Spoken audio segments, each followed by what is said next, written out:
Hello, you beautiful nerds. Welcome to the Drunk Banthas podcast, where we talk about sci-fi, fantasy, horror, and all the popular art that we love. Also, mostly, you do it drunk. Mostly in this bitch. Yeah. Also, I'm we feeling do music today. I'm your host, Jedi Master Grayson, and as always, I'm joined by your favorite cousin, Bill. How you doing, bro? What's up? What's happening? Feeling it. I'm aggressive today. Yeah, you got this aggressive energy. I had a lot of problems today, man. Thanks for asking me how I'm doing. I have problems, man. It's mad, man. Yeah, all day, man. All day it's been issues, son. But you know what? Problems type day. Yeah. You know what though? I'm happy to be here. I'm happy that we're here, and I'm happy to get it in with you people. Same. Like, you know, Mondays are usually pretty bad for most people who have day jobs or whatever. Have to go Fucking back to the regular. Coors Light with that new commercial. Monday, they got Monday Coors Light. So you get a case. And so when you get a case, you get a case of the Mondays. Damn, ain't that crazy? That I saw that during the Super Bowl. Yeah, like, that's an interesting way to market that. I wouldn't want to buy a case of the Mondays.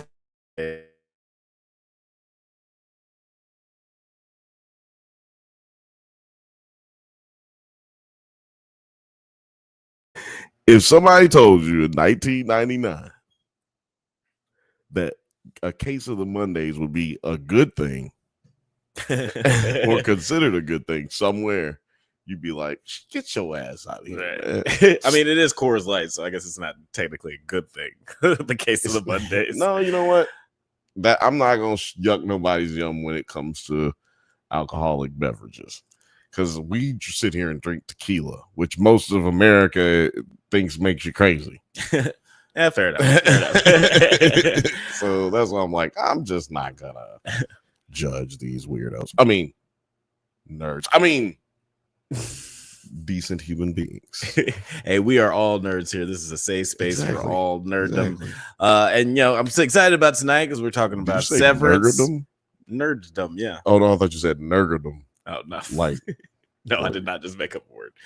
Like nigger and and you know what I mean? Like, yeah, nah, I didn't. Yeah, I wasn't merging words there. I just thought you were being clever. My bad. Nah, you know me. I'm not doing that. But we are talking about Severance. We are talking about Invincible, and as always, we're talking shit. But as always, it is much more fun talking shit with friends.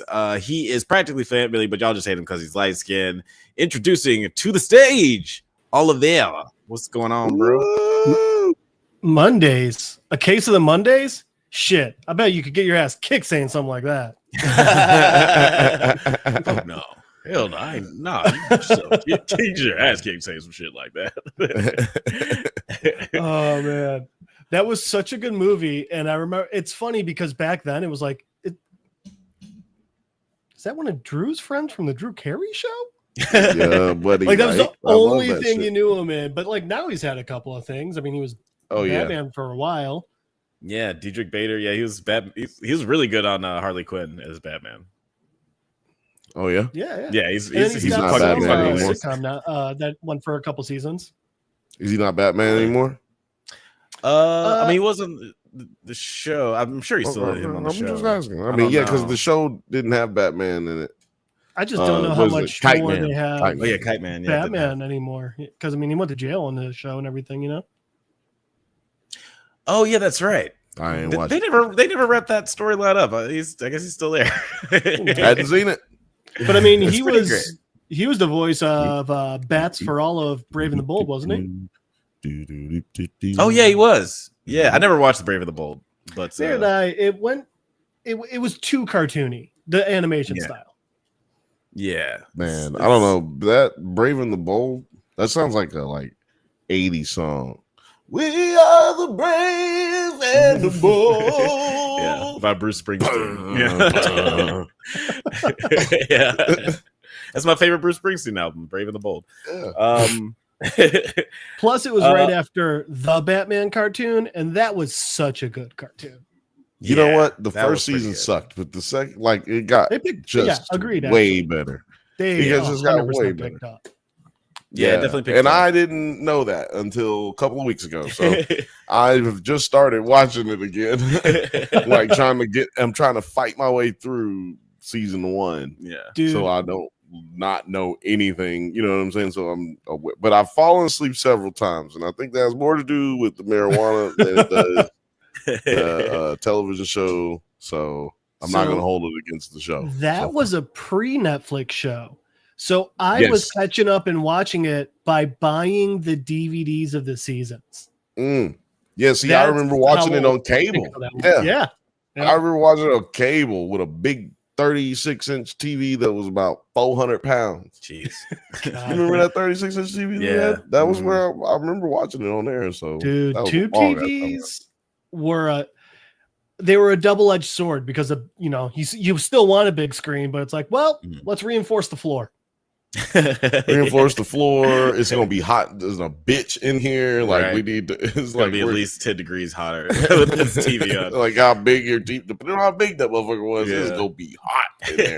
that fun thing where you turn the TV off and the screen's black, but still somehow giving off light. Yeah, exactly. Yeah, exactly. Yeah, for like 20 minutes, still just emitting. You just put the popcorn next to the TV and let it cook. It's funny that you even mentioned Office Space earlier, because the creator of that movie, Mike Judge, he plays a prominent role in the show that you're going to be covering on Thursdays on Bantha, doesn't he? Mike Judge, creator of King of the Hill. Yeah, that's right. Songs. That's right, because I'm gonna be talking about. I actually know what I'm gonna be talking about. Hey, ask me. Oh, what are you guys going to be talking about this Thursday on the? If Bill says I don't know, I'll be so happy. I don't know. No, I'm joking. We're going to be talking about the new Adult Swim television show, Common Side Effects. I wish we were covering it on here because I'll be interested to hear what you guys got to say about the show. But very good show. I don't want to ruin anything, but we're going to be breaking it down every Thursday at 8:15 p.m. Pacific time. And I already did an episode talking about it last week. They had the first 2 episodes drop, the pilot episode and then the second episode. So go check it out after this. God damn, slow down. After this, I need you to go check it out. But yeah, come hang out with us every Thursday. We're going to be talking about Common Side Effects. You got plenty of time to catch up. It's on HBO Max. If you don't have like TV, regular TV, it's on Adult Swim every Sunday at 11:30. And then, yeah, like I said, it's on Max every Monday. So just right now, after we finish, go watch it. Yeah. Smoke you a blunt and go watch it. I mean, if you're into that kind of thing. Yeah, if you're into that. Yeah, it's a really great show. Honestly, it's the animation's so weird, and the story that the premise is pretty fantastic. And like just 2 episodes in, I already know it's a lock for best animated series for the Drunkies next year. Maybe, but it is catching steam. Like there's a groundswell that's kind of starting to happen for it. If you just type it into your YouTube search, you're just gonna have that shit for the next 2 weeks. That's all you're gonna see is fucking Common Side Effects, because that's what happened to me. Yeah. I didn't watch it yet, but I saw the little placard for it on Max, and then I just looked it up on Google here. The animation style looks like if Studio Ghibli wrote stories in like the modern times. Yeah, it is very Ghibli like vibes. Yeah, it really is. It really is. Which is really interesting for Mike Judge. Yeah, it's like, and as far as I know, he's just an actor on the show. As far as we know, yeah. But I am. You haven't gotten to the twist yet. They used his blood for the inks. Yeah. Shout out to Lil Frothy, by the way. Shout out to Lil Frothy, by the way, and shout out to Fifth Bantha. You know what I'm saying? Y'all always like some of the first to comment, so I wanted to shout y'all out, man. Hell yeah, let's get it in. Welcome. But as Alex said, it is always better to do this show with our friends, indeed, just like Jeff. But also, we got Producer T. Producer T in the building. Oh, hold on. Y'all need to check. If anybody's playing Hello Kitty Island Adventure, I gotta let y'all know I'm so ready for y'all. Look at this. Look at this shit.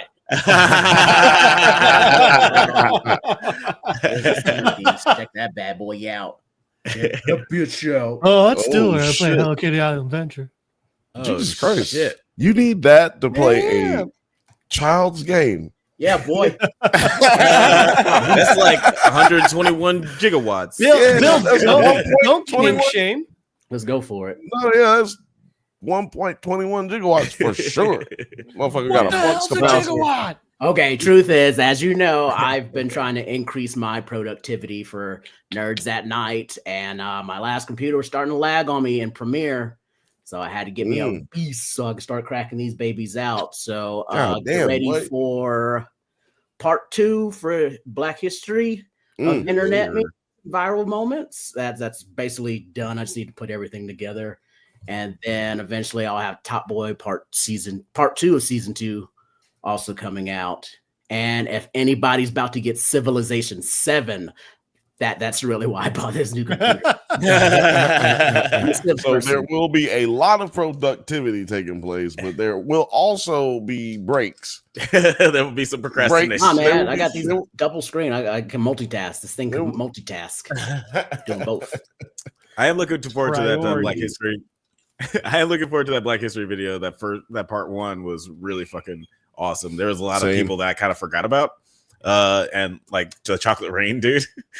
That was Chocolate Rain. I need to see if he emailed us back yet. I emailed him, I hit him up. I'm like, hey, because he recently did an interview where he's like, people didn't know what Chocolate Rain was about, it was about racism. And I was like, no, man, I knew. Here's my proof. Here's my video I did about you. Yeah. Come talk with us. And so we will continue it right now. Come talk with us. Everybody go hit him up right now. Tell him, look, dog, you bullshitting. Drunk Banthas tried to hit you up. NerdsatNite tried to hit you up. What the fuck, dog? What are you doing? What are you doing? He's writing the sequel, Chocolate Typhoon. You got to go bigger in the sequel. Chocolate rain. And I got songs today, goddammit. Before we you forgot to tell them about the junkies. Yeah, that's exactly what I was about to say. Hey, you should probably tell them. Okay, thank you for that. Yeah, like I mentioned, that Common Side Effects is definitely going to be a nominee for the Drunkies next year, but we just finished up the Drunkies on Saturday. It was a pretty great time. You guys already did them this year, man. Right, I totally forgot about it. And like when you were like 30 minutes, I was like, okay, I'll remember. And then I forgot again. Yeah, that's better if one of us did forget. No, man. It was so much fun having you in. Forgot how quickly you get drunk after you don't drink for a couple of months. No, it was perfect. Actually, it would have gone sour, I believe, if had you not been there. It definitely got lit, and glad also to swing by and get distracted by shiny things in the room. And also, he thought he was going to be leaving before we finished, and then he was there the whole time. I wasn't planning on staying too long. And then I was like, but the next one I want to talk about too. Oops. Yeah, it was definitely a fun time. I was a couple of upsets, some people that won the awards that you wouldn't have expected. If you are hey, what's up, confirmation bias? Confirmation bias. Fantastic username. Yeah, that's pretty good. Fantastic. Are you a YouTuber? Do you have YouTube stuff? Shout out to him, though. Go follow him, whatever he does. Just go subscribe to that. Yeah, with that name, you got to have a YouTube channel. Who cares if he gives you content? Just go subscribe to that. He deserves to subscribe for the name in the picture. Seriously, that's pretty crazy. It's pretty great. You should be creating content, just even if you don't have nothing to say. Yes. But yeah, like we finished up himself. We finished up the Drunkies on Saturday. You can watch the show in its entirety if you are a monthly member. But never fret if you still want to watch the Drunkies. The truncated, edited version will be coming out next week. Yeah, you can cheat right now for at least the next 2-3 hours and go get it on Nerds at Night because we haven't taken it down yet. Okay, I need to remember to do that. That's what I said. Yeah, no, for at least the next 3 hours. That's it. But yeah, so we'll be getting the full the edited version coming out next week. Setting up things in his Google Calendar. He's like, I would change it right now if I wasn't afraid that my computer would explode. Yeah, but you can actually do it right now. Actually. But the edited version will be coming out next week. We'll be releasing all of the winners and the nominees tomorrow on the community page, just so you can see who won. But if you want to get in on the nitty gritty discourse, check out the actual Drunkies show. Yeah, it's 99 cents. You can check it out for 99 cents on the Drunk Banthas channel, and you can then cancel it right after that if you want, but you won't because there's so much good shit there. Yeah, if you want to see the sloppy version before the clean version comes sloppy version, sloppy toppy version, no, it's just the three of us, so that's not what's happening. Oh yeah, hey girl, hey, hey girl, hey. Talk about it. But yeah, that's pretty much everything. Oh yeah, I just also want to remind you guys to consider perusing through our merch store where we have hats, hoodies, shirts, mugs, and all kinds of cool stuff with our stupid name on it. You can find that in the merch or store tab in YouTube. I forget which because I don't really be going there. But you guys should go there. You should go there. And we already have cool stuff. We already have stuff. Why would we go on there? You guys go on there and tell us what we need to change and tell us what to put on there. You know, it's cool. Yeah, if you got any ideas for merch, let us know. Confirmation bias says much appreciated. Laughing my ass off. We give credit where credit's due. That's here. Right. Better be glad I don't have my applause button no more. It's going down. You just be giving you mad applause. It still just be going right now. Alex would be mad trying to read everything. It'd be crazy. Oh, the good old days. But yeah, let's go ahead and talk about what we're talking about. And let's head down the street around the corner to Jeff's comic book corner. Jeff, or as they say in Spanish, Jefe. What are we talking about today? I was about to say, I thought you were going to say, as they say in Spanish, Jeff. Well, today we are doing a bit of a rarity. We're taking a run at one of the big two, and we're covering a Batman story, but we're covering Batman White Knight, one of the best Batman stories that's come out in years. This one actually came out like right around lockdown time, so it got good. It got good. Okay. So issue 1 starts with a pretty typical opening to a Batman story. We see the Batmobile driving into Arkham Asylum. And this one's looking really cool. For some reason, like we've got like it's hard to see in this picture, and I didn't capture for the next ones, but you see like flames literally shooting out the sides of the Batmobile and stuff. It's really cool. And the Batmobile stops out front, and a guard's like, "Oh, come on, he's this way," and Batman's just like, "No, I know the way." And he's like, "How is he?" As the guards are unlocking the doors. But then after they unlock the door, we see Batman sitting in a cell in chains. And then when they show the person outside, it's actually so the guards are like, he's been real quiet. He hasn't said a word, I'm sorry, Mr. Napier. And then we see Jack Napier, the Joker, looking human, standing in a bat saying, "I need help." The next page takes us back 1 year. And in this one, we've got a pretty typical story, one that we're used to. It's the Joker just running away from the bats, but it's while he's wearing a Batman shirt, because why not? And it's pretty hilarious because at first I was like, oh, he's rollerblading. It took me a couple panels to realize, no. He's running away from the Batmobile on a hoverboard. So it's pretty great. But one thing that makes this book immediately different than a lot of Batman stories is there's a lot of dialogue, and so obviously a lot of actual writing in this.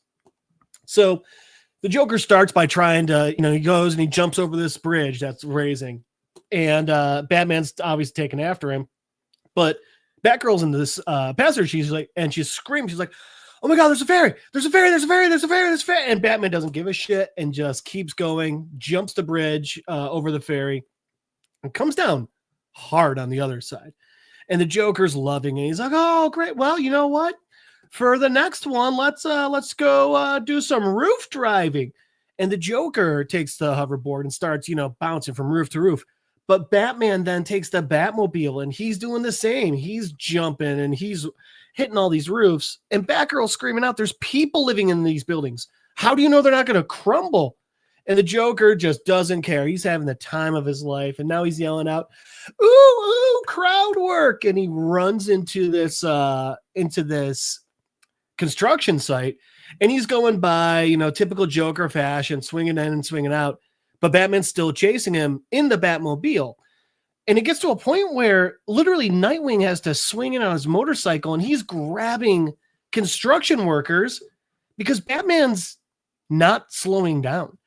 And now Nightwing's starting to really just, he's starting to just tear into Bats. He's like, "Hey, you want to take it back a bit?" And he looks over at Batgirl and he literally says, "Hey, get a tighter leash on him, Babs."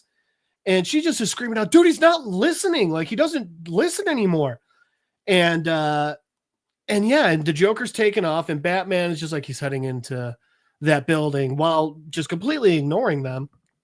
So as Batman, pops off his grappling gun and starts flying away. Babs jumps onto the back of the motorcycle and she's like, "He's getting worse and I don't know what to do." And Nightwing's just like, "Do what I did and fucking leave." And then they take off after both of them. Now at this point, they're getting closer, but then also they stop because there's a security guard on the ground and decently hurt. But it turns out Batman knocked him down. And guys, I was just trying to tell him where the Joker was going. And they're like, "God, what's going on?"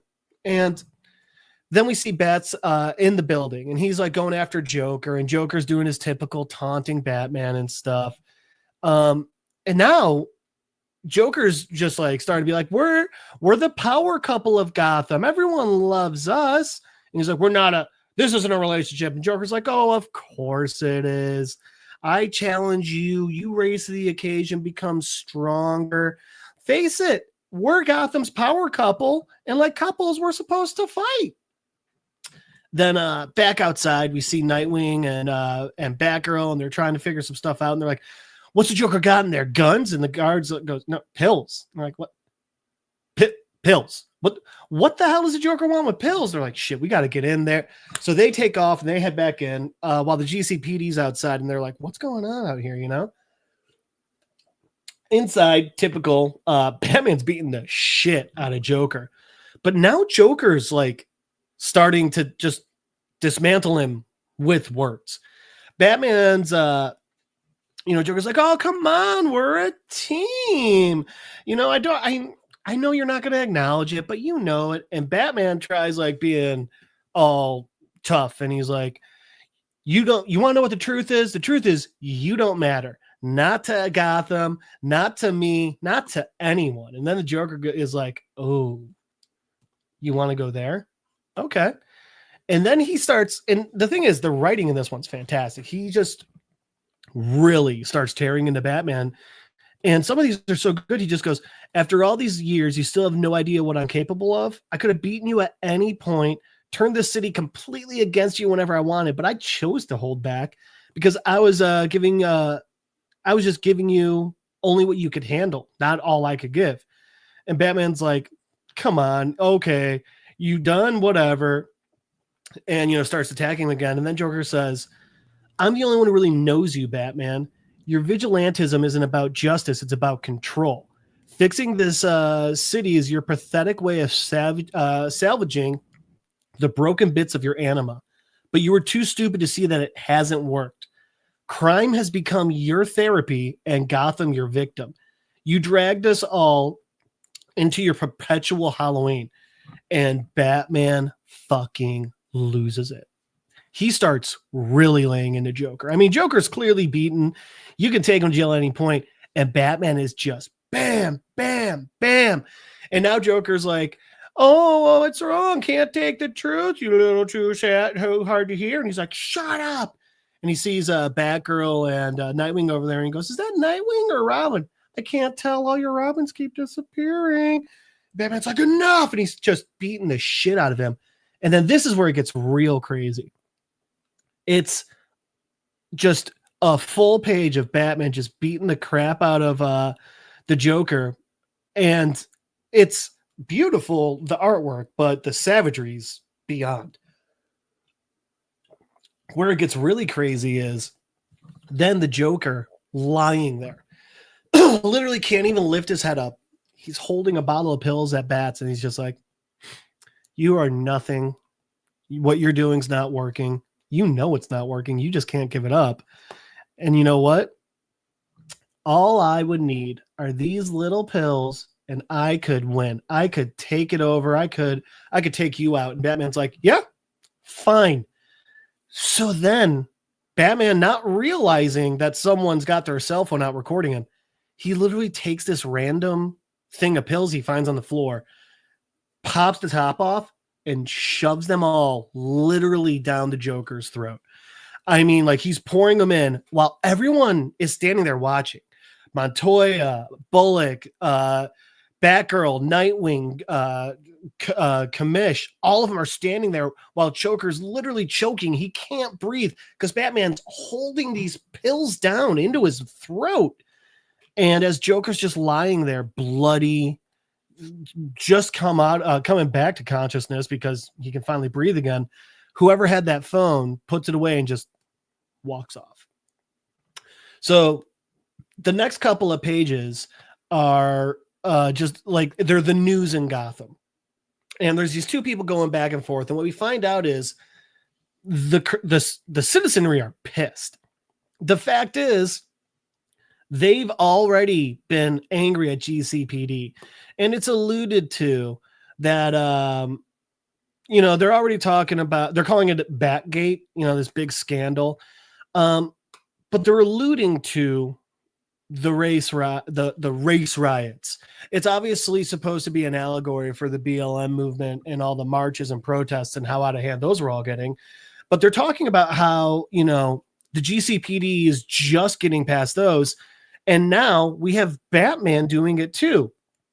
There's footage out on the internet of him just literally pouring unknown medications down the Joker's throat. And while this one woman's just sitting there and just saying, she's just reporting on what all of the common people are saying. This other guy's like, "Who gives a shit? He's the Joker. I can't believe anyone would defend him. You know who we defend? We defend the cops. And if they got to get a little rough, they got to get a little rough."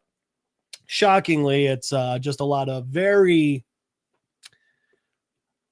common news coverage from certain pundits, we'll say. One of the things I love the most is the woman reporting. She's just like, this is clearly police brutality. This is clearly this is furthering the people's worries about corruption and all that. And this old white dickweed guy is like, that was the previous commissioner. It's not this commissioner. And he actually says, the SJWs have to give him a chance. And it's like, oh, fuck that. Anyway. So from there, we go to the hospital and we see the Joker is just in bad fucking shape. I mean, he has got all these tubes in him and everything. And now it's Gordon, Montoya, and Bullock. And Bullock is saying, like, Batman's a maniac. I'm just glad people are finally seeing it. And it's so funny because Montoya turns to Bullock and she's snapping at him. She's like, "Hey, he's saved every cop, including you." And like, it's weird when you're backing Bullock, but at one point Bullock says to the commissioner, "This is bullshit. If he had a badge, you would have arrested him a while ago." And Gordon's just like, we'll pick this up later. I gotta go, because he notices Batgirl climbing in. And Batgirl's just like, I mean, how is he? And Gordon's just like, we're not sure. He hasn't said a word since he's been brought in. But, I mean, we don't know what was in those pills. We don't know the dosage. We don't know anything. And Batman was just shoving them down his throat. And, Batman Batgirl's just like, oh, God, will he be okay? And Gordon's like, I mean, his physical isn't what I'm worried about. I'm worried about his mental. And then we get some really interesting pages. We get this one, which is obviously this montage of all these different moments of the Joker, his career, his, going from becoming the Joker and then some of the terrible things he's done and back in. But then at the bottom of it, we've got the Joker lying there, like, pushing on his head, like he's in anguish. Obviously just kind of pointing out like this is some sort of mental battle that's going on in him. And then the next page, he's sitting up gasping, but he's not the Joker anymore. This is just a normal dude waking up, coming out of it in his room in this jail cell. And that's when we kind of realize like this is Jack Napier. It's not the Joker. And it's weird because, I mean, he's in this room with all this Batman memorabilia and stuff, but he's clearly like, just the way he's looking, sitting there, it's like someone coming out of like a deep fog or something, So anyway, after that, we cut back to Batman and the Bat Gang. And Nightwing's just like, dude, what the hell were you thinking? And Batman's just like, yeah, keep it down, Dick. There's some other people in here. And Barbara's just like, we're worried about you, Bruce. Like, what are you doing? And like, what's going on? And Batman's just like, the pills are a mystery, hard to even determine what was in them. It's like they were designed to be elusive. And now Nightwing and Batgirl in front of Batman are just like, he's not even talking to us anymore. He's just ignoring us again. He's just going on to it. And, they're pleading with him like, come on, please just let us in. He's like, fine, come with me. And I do love Dick just makes a really great joke. He goes, do you own any buildings without secret passages? Which I thought that was good. But anyway, so then Batman takes them downstairs and they go into this lab. And that's where they see Alfred. And Alfred is lying in a hospital bed with some oxygen and obviously not looking so good. And they're asking, they're like, what's wrong with him? And Bruce just goes, he's dying. And they're like, of what? And Bruce just goes, I don't know. And they're asking like, how long's he been like this? And Bruce is saying, a month. And then Dick looks over and he notices these tubes going into Alfred. He's like, that's Freeze's. Are you working with Mr. Freeze? And Batman's like, we've been able to make progress for both of them. And Babs is just like, well, why didn't you even tell us? And then Bruce just kind of starts breaking down and he's just like, I was hoping I could fix it. I didn't want you to see him like this. And yeah, so from there we cut back to the jail cell. Cause I mean, I guess this is Arkham.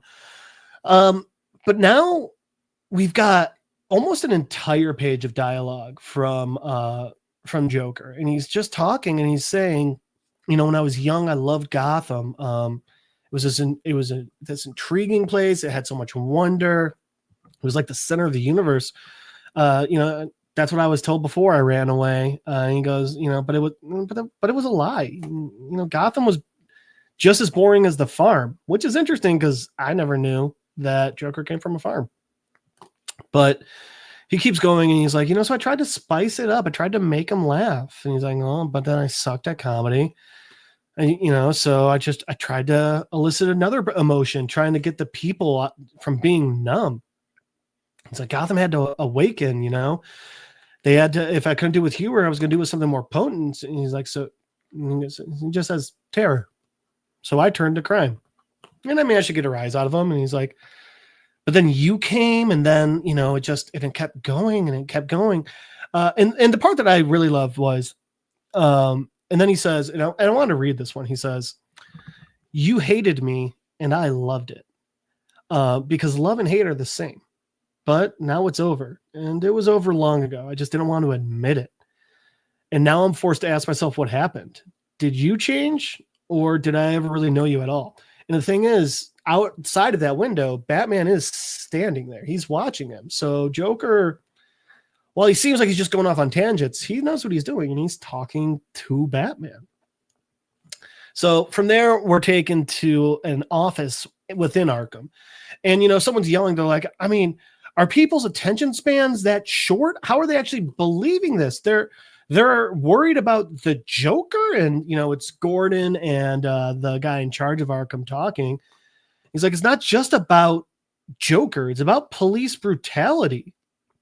And he's like, and the guy's like, well, you were supposed to fix the department, Jim. And this is where Gordon goes, I spent last year cleaning up, cracked down on corruption, and suspended officers who sparked the race riots.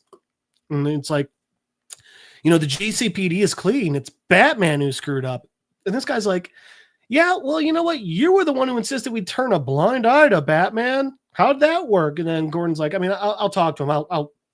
I'll make it work again. And then this guy's like, there shouldn't be a Batman. You're a cop. You should do your job, so we don't need a Batman around.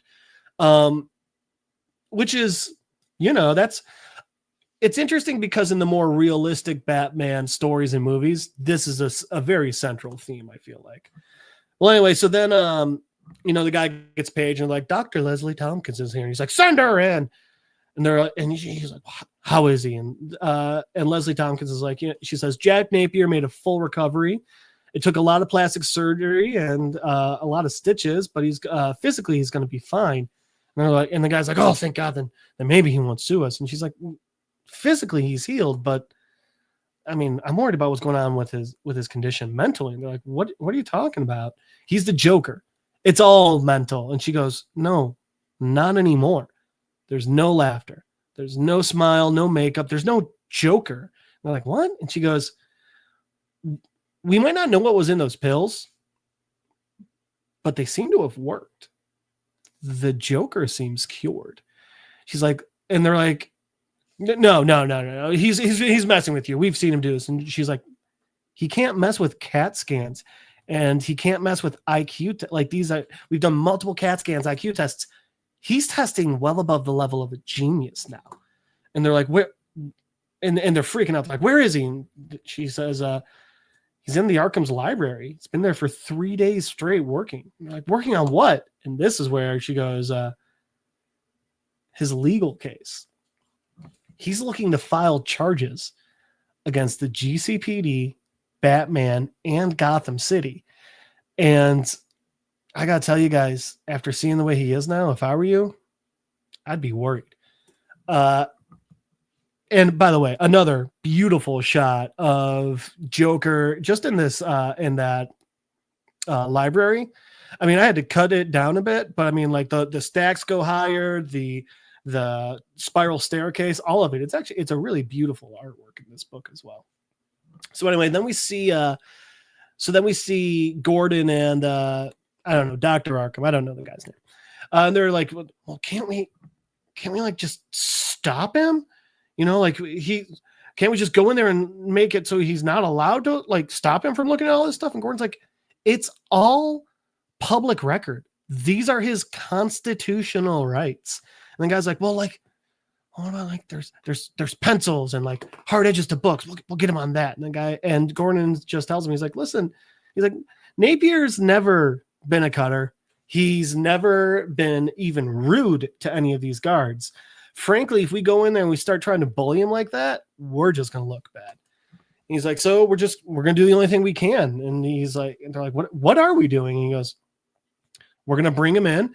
And they get this really cool image of them just walking Napier in with his hands cuffed behind his back. And they're like, we're going to have a conversation with Jack Napier.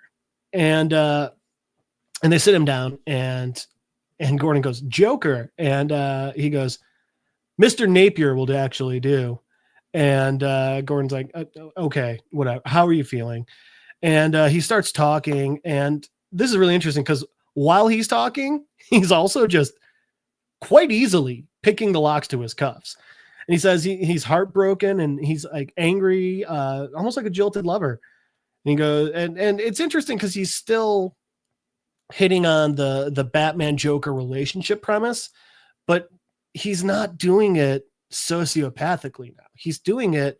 He's very cognizant. He's very together when he's talking now. So anyway, then he's like, so I'm assuming you're here to make me an offer. And they're like, you're lucky, Gordon's like, you're lucky we don't have time to your sentence. And Napier goes, for escaping and stealing a scooter, please. And he says, Batman caused more damage than I did. And they're like, there's evidence. They're like, well, there's plenty of evidence and eyewitnesses, but given your injuries, we're willing to. And Napier cuts him off. He's like, no, I want to go to trial. And they're like, what are you talking about? And he's like, listen, the fact of the matter is, Batman's reckless, and it's your fault. And they're like, what? Excuse me? And this was another one that I just wanted it was so good I wanted to read it verbatim. He says, then he endangered a construction site by plowing into a cement truck, injuring 3 people. He knocked over an innocent guard and trespassed onto private property, destroying thousands of dollars of medical equipment while he assaulted me as I was trying to surrender. Rather than arresting him, you and a dozen officers stood by while he forced an unknown medication down my throat until I stopped breathing. And add all that up, and what do we have? Reckless endangerment, destruction of public and private property, a dozen different traffic violations, assault and attempted murder by lethal dosage. If you won't arrest Batman, then I have no choice but to file suit against the GCPD to answer for his crimes. Here, go back one picture. And this is the part that I love. They're like, well, he's not a part of GCPD. And Joker says, doesn't matter. I've got the proof that you're in partnership with him. And they're like, what are you talking about? He goes, the bat signal. It's on the roof. I got all of the, he goes, I found photos of it, and I know where it's there. And that makes you guys an accessory. And I love, just Bullock there just goes, oh, shit. And then to end the issue, we get this full page picture of a very sane looking Joker just saying, I love Gotham, and it's time I paid her back for the debt owed by the Joker. The city deserves better than you, better than the Joker, and better than the Dark Knight. So I'm going to be her White Knight. And that's the end of issue 1 of Batman the White Knight. Ooh, Delali. Internever official said, Joker said, get your 12 white folks and take that shit to trial. Shout out to the last Mr. Biggs. Yeah, it's funny. Like, there's a couple of interesting, I guess, influences from other stories. We were talking about Harley Quinn before. Producer T, you're muted, bud. Sorry, you were muted, buddy. What did you say? I was like, just serve your jail sentence. Like, I'm going to be a white. No, you're going to just sit there and do your jail time, dude. I'm glad you're cured, but you're going to jail forever. You're not. First off, no. Shout out to Laura. What is that? What's the last name? I can't read it from here. Madalena. Yeah. Shout out to Laura. Appreciate you from coming through. She says, hey there. I just finished watching the episode and YouTube recommended this live. Well, thank you, YouTube. Talking about sweet. What you call it? Severance. Severance. What are we talking about? No, I'm joking. Yeah, we'll definitely be talking about Severance soon.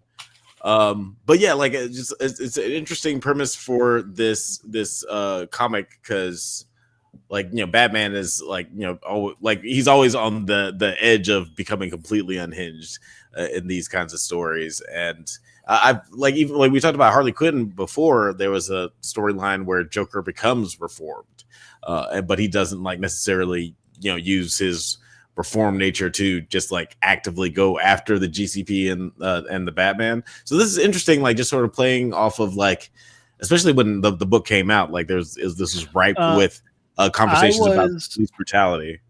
Yes, but I was wrong about it wasn't during the lockdown. This came out, it was between October 2017 and May 2018. Oh, okay. Well, shit, it's just ahead of its time. Well, I guess unfortunately, police brutality is an evergreen premise. So I think that was one of those ones where they're like, "What's a story that whenever someone reads it, they'll be able to connect?" And they're like, "Well, I've got something, sir. I've got something horrible." Well, yeah. Put it on the timestamp. I'm about to make a segue. Okay. I got the parts online, and you can refurbish them and you can put it together yourself. Wait, what? A segue. Oh, yeah. Wasn't that what Joker was riding when he escaped from Batman in the beginning of the book? But no, y'all make sure you come back here every Monday right here, 8:15 p.m. Pacific time, and make sure you catch Jeff's Comic Book Corner. We do it every week.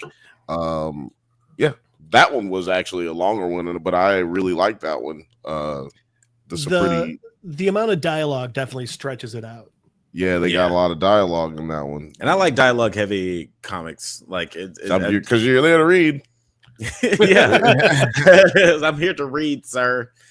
But we do need to move on to the Fifth Bantha got jokes. 8:15. We were like 2 minutes late tonight. No, we was 1 minute late. Started at 8:16 on the dot. Yeah, we were pretty now the drunkies, that was all kinds of late. Oh my god. Well, thank God. Otherwise I wouldn't have made it. Everything comes together like butt cheeks. And this might as well go on to our next topic of the night. That's right. We're talking about Apple TV Plus's original TV series.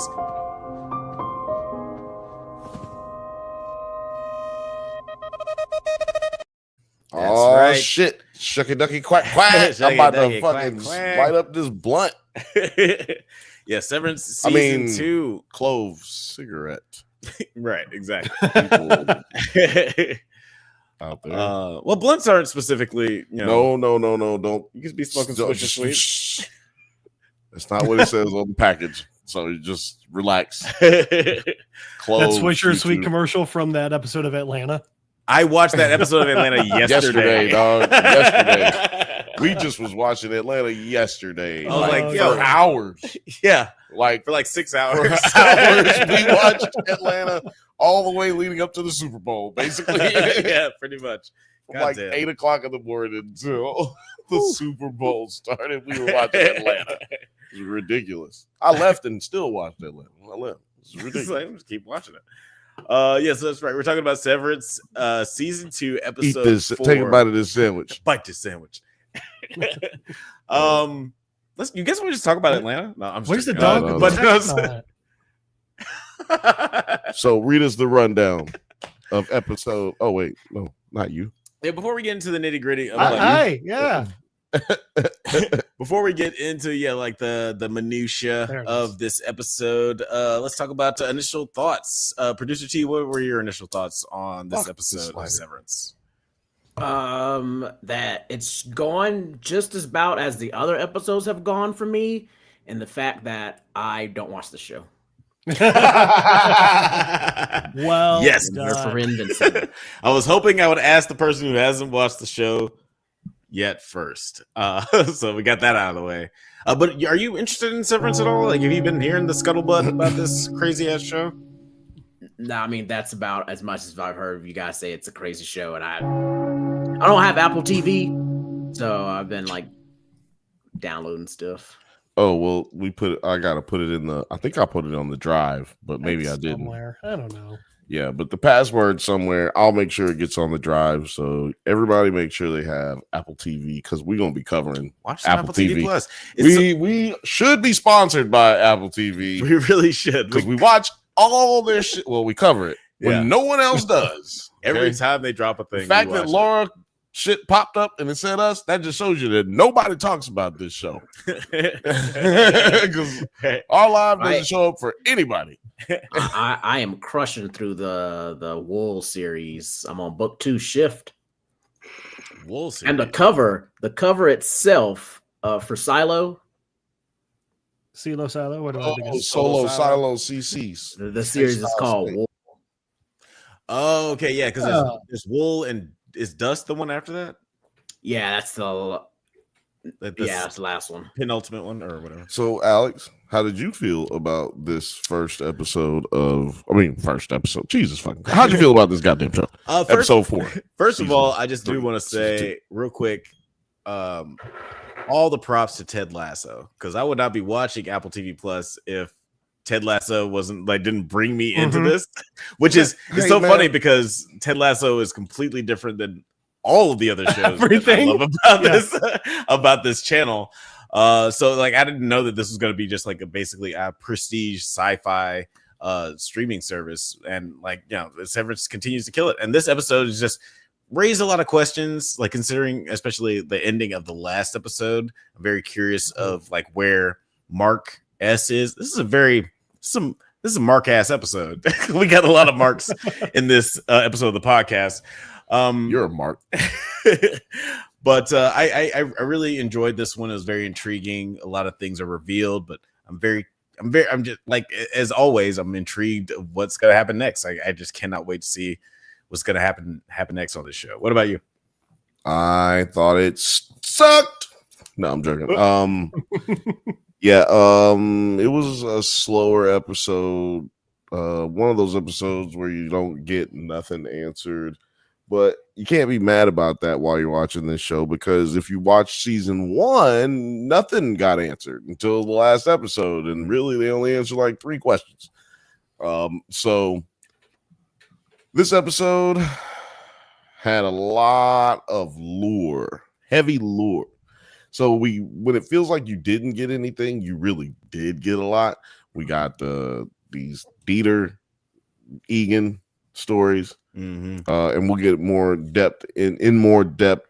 We'll talk more about that shit going forward. Yeah. I'm sorry, my brain's not working really well, and I'm mostly angry, but I'm having a good time with y'all. And also, I'm in a lot of pain. I feel like I think I tore my pectoral muscle. But what are you gonna do? Things happen. What are you gonna do? What are you gonna do, man? You know? But Jeff, how did you feel there about that there? Episode 4. Well, at first I was annoyed because I was like, you motherfuckers, just tell me what happened with Mark. I know you guys like to make us work for the answers, but I just want to fucking know. Anyway, after that, because I mean, the way the last episode ended, we were like, finally, and then we're like, no. But yeah. So obviously it started off just being confusing as shit. And I'm going to agree with Bill, what you said. It was a slow episode. And with what Fifth Bantha said in the comments, every reveal on this show leads to more questions. Now, that being said, while this episode it was a slower moving episode, it did a really good job of making me feel tense the entire time. Like something bad's about to happen. I felt that way the entire episode. Which was really awkward when they started boning. But anyway, but so that while it was about to come in, right? Which that was real creepy when that happened in the Super Bowl commercial. Right, I was like, that's all I could think about was this episode when that seal commercial Jesus happened. Christ.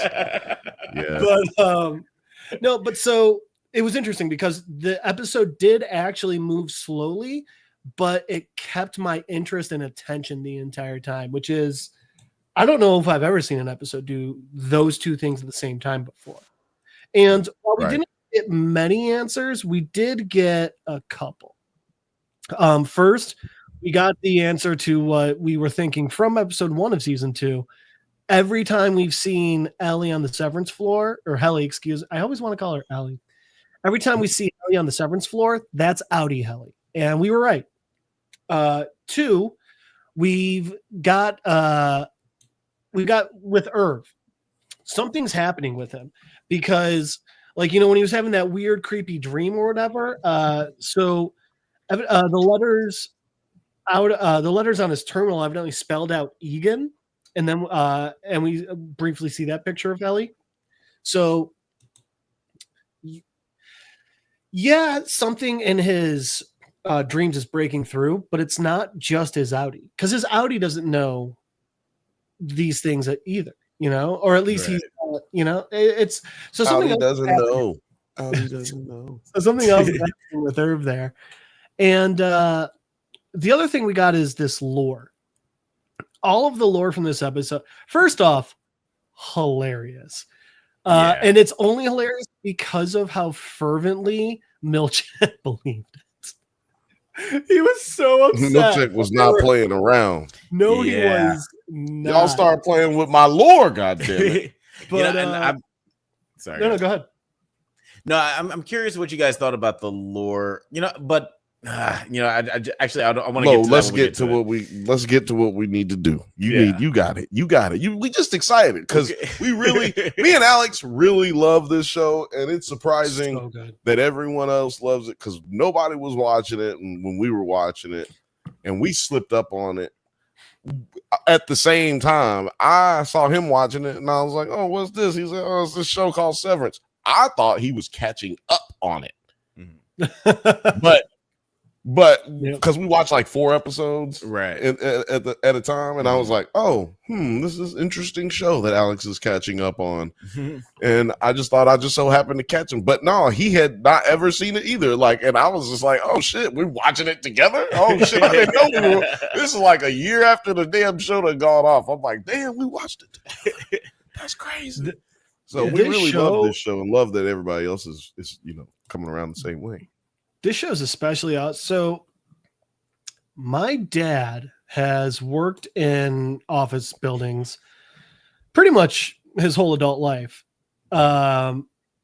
He had never seen the movie Office Space until 10 years ago yet now. It was literally the day he, my brother, and me moved me into Austin. That night, my brother and I were like, "It's insane you've never seen Office Space." So we made him watch it. And he's like, "This is fucking hilarious." We're like, "Yes, everyone who's ever worked in an office needs to see Office Space. Everyone who's ever worked in an office needs to see Severance." Yes. You know what? Yeah. Well, for sure. Like, one of the things I really like about Severance is that it as relatable as it is to people who have worked in as relatable as to people who have worked in an office. It's not like, I don't feel like it's like so much as like Office Space or like waiting is for servers. Like as much as it has like it's touching on a couple of like similarities with office work life and how compartmentalized it is. One of the things I like about it is like that's like 7% of what the show is. Like I slightly disagree. Most of it is because I've worked in a cubicle space and I disagree. It's about how it doesn't. It is exactly like if you worked in a cubicle setting, then you know exactly why this is very similar. Why this is because it becomes more mundane. The work is more mundane when you have cubicles. When the whole thing is more mundane. Everything is the same all the time. This definitely hits on those points as a person who does go into work every single day doing the same old. I have a mundane office job right now. Yeah, but I'm talking about cubicle setting. When there's cubicles involved, that is it's a psychological thing that is different. Right. You got cubicles with the light, and it's like it is a different setting. No, it's definitely like a main part of the show for sure, and especially the first season. But like what I'm saying is like I appreciate how much bigger this show is. It's not just like a show about being in the office, because that would just be the fucking office.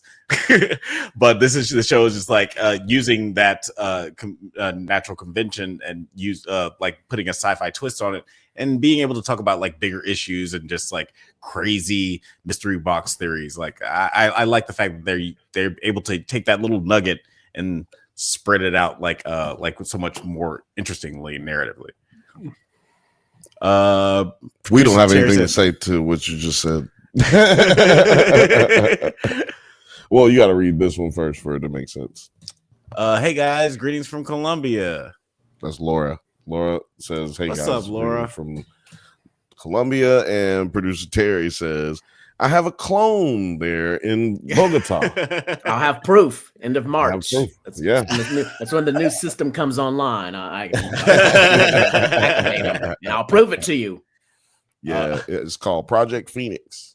Producer T is like Nate Dogg. He has got clones in different area codes. Yeah. But Sorry, I said Prodigy. Also, speaking of clones and clones being in your neighborhood, y'all will be getting a visit from a clone in a week and a half. That's right. I got it on my calendar. Yeah, I got it on my calendar. Producer T in LA, the 20th, right? February 20th. Yeah, dude. It's Lil Frothy's birthday. It's my homie Marcus' birthday. It's Valentine's Day. Terry's gonna be here. It's gonna be lit. It's a lot going on. And then next month we're gonna be at WonderCon. So yeah, that's right. Yeah, next month. Yeah. But anyway, so in this episode, just to break down what's going on, MDR find themselves in the outside world on a frozen lake. A pre-recorded message from Milchick directs them to find the previously unrevealed fourth appendix to the Lumen Handbook, written by the founder Kirstyn IG. I thought you only by got following one appendix, Wait, what? I thought you only got one appendix. Yeah, right. It's like the Egans are exceptional. They have right. Oh yeah, no, my bad. You're right. It's like that episode of Zim where he has like 8 hearts and like 3 he stomachs. Stole all the body parts. That's actually hilarious. Good reference. Yeah, head pigeons. Yeah, head pigeons. It's a very serious condition. Head pigeons. Such a good show. But written the Lumen Handbook, written by founder Kirstyn IG, by following the directions of strange doppelgangers of themselves. Now there is a lot going on here. Carry on, kid. But I am curious because like we talked about I almost brought this up earlier, but I'm curious of what you guys think about this new appendix of the Lumen lore. It made me want to join. Yeah, made me want to be a Luminite, a Luminati, a Lulu. Illuminati. I want Lulu. Lulu. We're going with Lulu's. I am a Lulu. Well, I wanted to be a Lulu when I heard the story. Right. About the man masturbating into the ground. Yeah, he spilled his lineage. Spilled my lineage. It's a very poetic way of saying that. But I made that mistake. My old job. But I'm curious what you guys thought of this, because like in the previous episode, we see that Lumen is trying to hire Rickon to do some writing for them. Do you think that he authored this new appendix, this newly discovered appendix? They want him to rewrite his book, not rewrite some fucking 1800s kinky porn. Like, no, ain't nobody. No, nobody was here for that. As a matter of fact, I am beginning to think that story, like and a lot of the other lore, has nothing to do with anything, right? Like it's all bullshit, but it also just has nothing to do with anything. That it's getting us bogged down with those details and keeping us from focusing on other things that could be leading us to know what we're dealing with, to kind of piece together the puzzle. But yeah, it does seem like the Kier lore is just basically like them trying to develop a religion for these severed people. It's like, this Kier is their god, and they're just going to develop a form of the Bible so they can have some sort of doctrine or dogma for these people. And now they're even going just like on a pilgrimage. Well, I don't know. What did you, Mark? What did you think about just like all this Lumen lore? Oh, hi, Mark. So I mentioned this, I think it was last week. Maybe it was the week before. But again, this gave very BioShock Infinite vibes. And in that one, the guy, so in the BioShock games, the first two are a guy wanted to get away from, he didn't trust any of the government, so he created a city at the bottom of the sea. In BioShock Infinite, same situation, but he created a city in the sky, and it's on these like giant blimps. Literally entire cities floating. But that guy had a crazy basically religion written all about him. And a lot of it was about how he beat away the Antichrist and how he saved the world and he raised up Arcadia and all this. And it is just so much. It's insane how much Kieran feels like Comstock. It is just, it's crazy the similarities between the two. And spoiler for a game that came out 20 years ago now. People bought so much into the Comstock lore that they literally did go to war over it. So, I mean, like, damn, kind of feels like that's what Lumen's getting ready to do. Like, hey, love us so much you'll die for us. Well, let's talk about, since you said what they're getting ready to do. What is the deal with the ice, my friend? You know, so like I think we've talked about they don't need no ice cubes in wherever the hell they are. It is just a frozen tundra, apparently. Just vanilla ice. Yeah, that's the only ice we need. Rip Van Winkle. Shout out to Rip Van Winkle. I can't believe that's his name.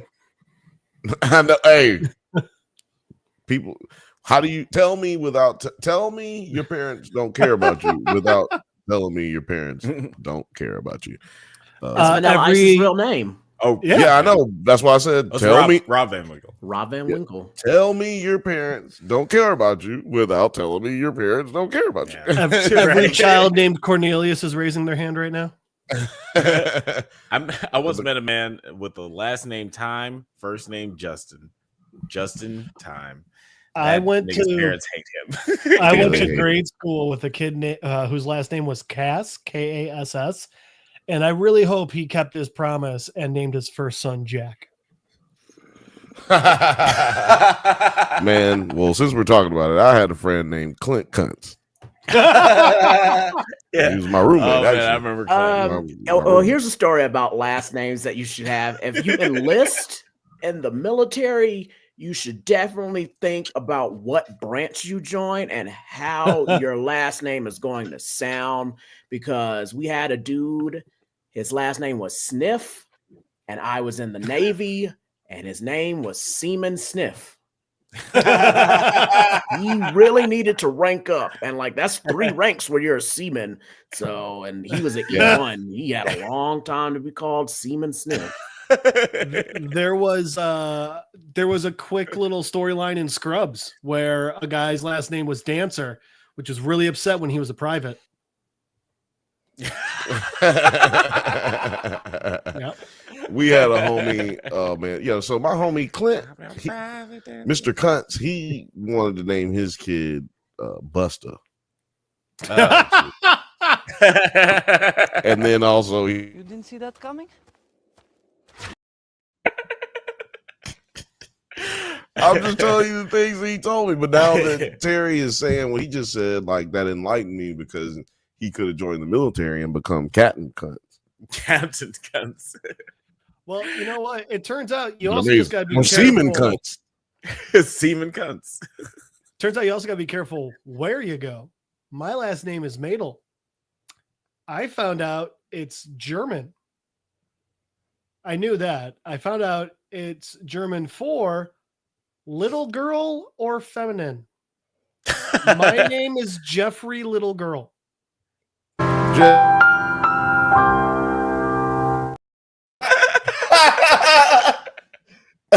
I'm never going to the fatherland. Oh man, let me tell you something. Alex has been waiting to hit that goddamn button for about 15 minutes. Let's move on. It's like I feel there's a good moment. There was never a better time. Go ahead. Go ahead. I learned that was what my last name meant whilst dating a girl whose last name meant stallion. Oh, geez. That so was Jeff that was a feminine stallion. That was a quick flip in the power dynamic of that relationship. Jeff, you never told me that you dated Megan Thee Stallion. Yeah, exactly. It was amazing. Upon finding the appendix, y'all are both in Texas. Yeah, it makes sense now.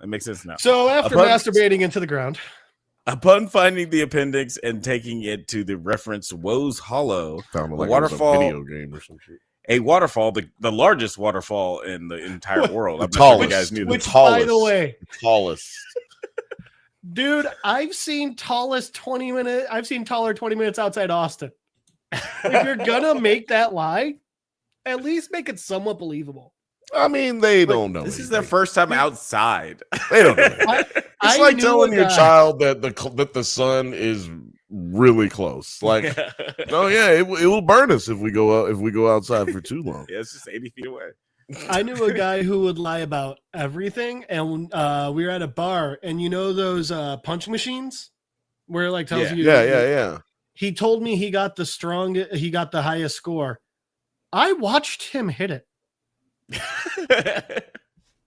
I know he didn't come close. Yeah, it's like I'm here. I was here when you did it. No, he's like, yeah. Watching. I just got the high score. What? And it's like you hit a 120. That says 188. No, y'all not paying attention. You had me watch you hit it. No, this is the tallest waterfall. See, y'all gotta mess up. This is the tallest waterfall. I found the tallest waterfall. This is it. They are greeted by Milchick and Miss Wong, who have set up a campsite.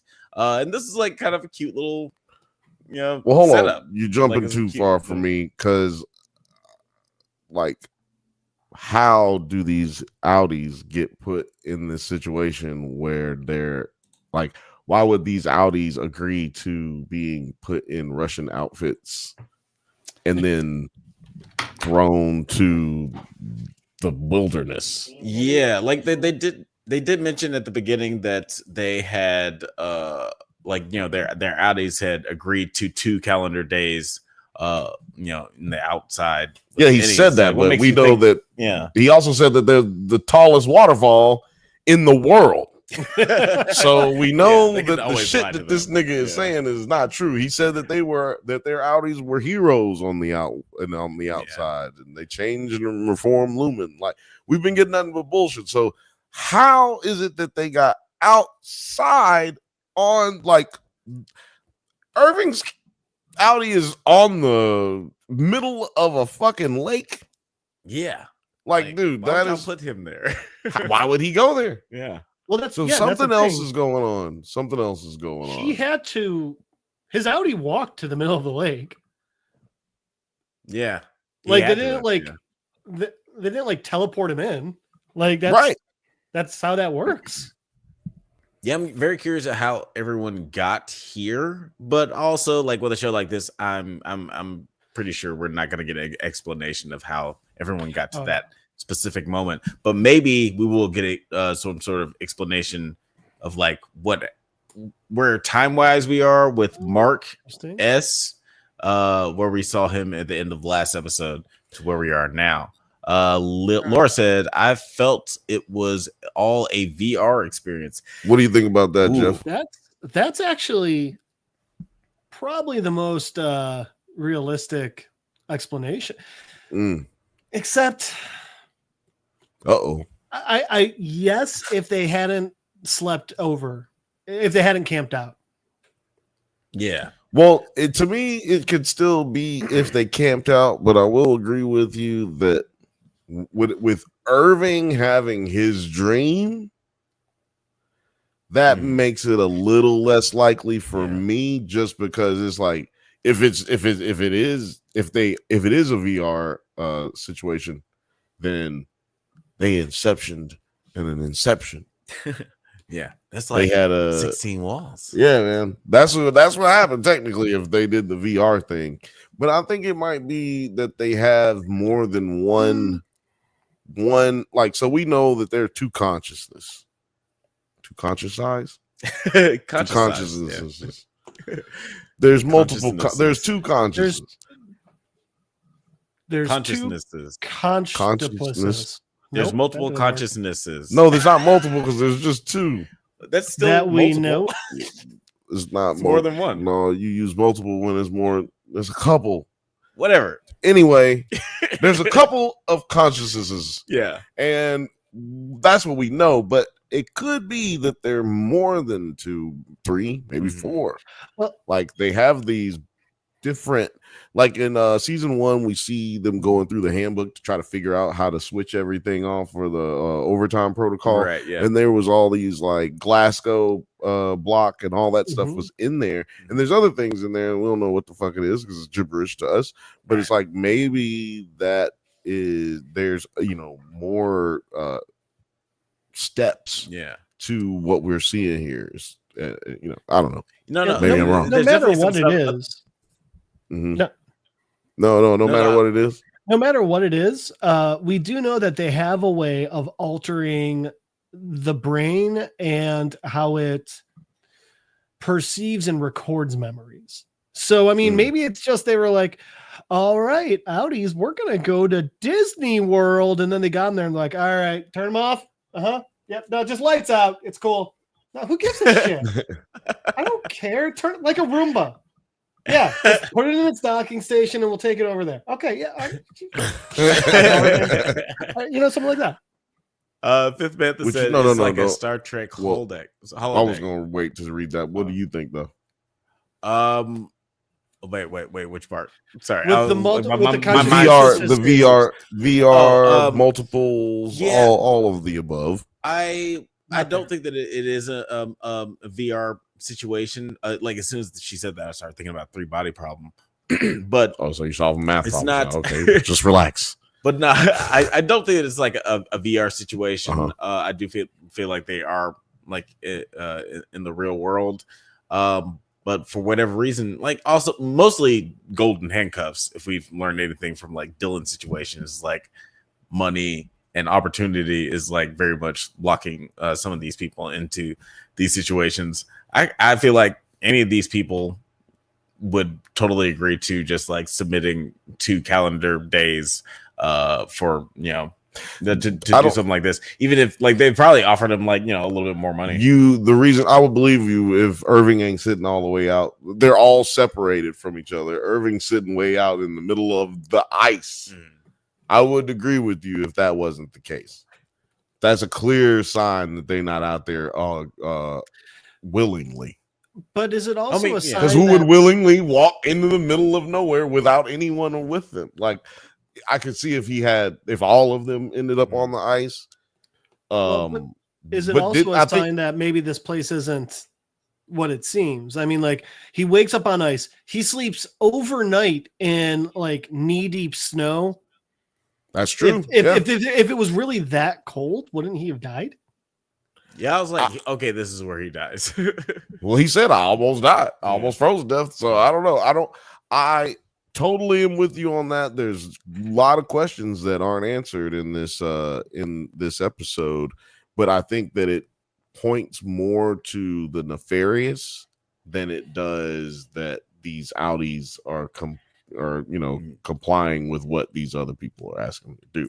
Speaking of nefarious, oh my god, what happens if you roofie an Audi and bring him in?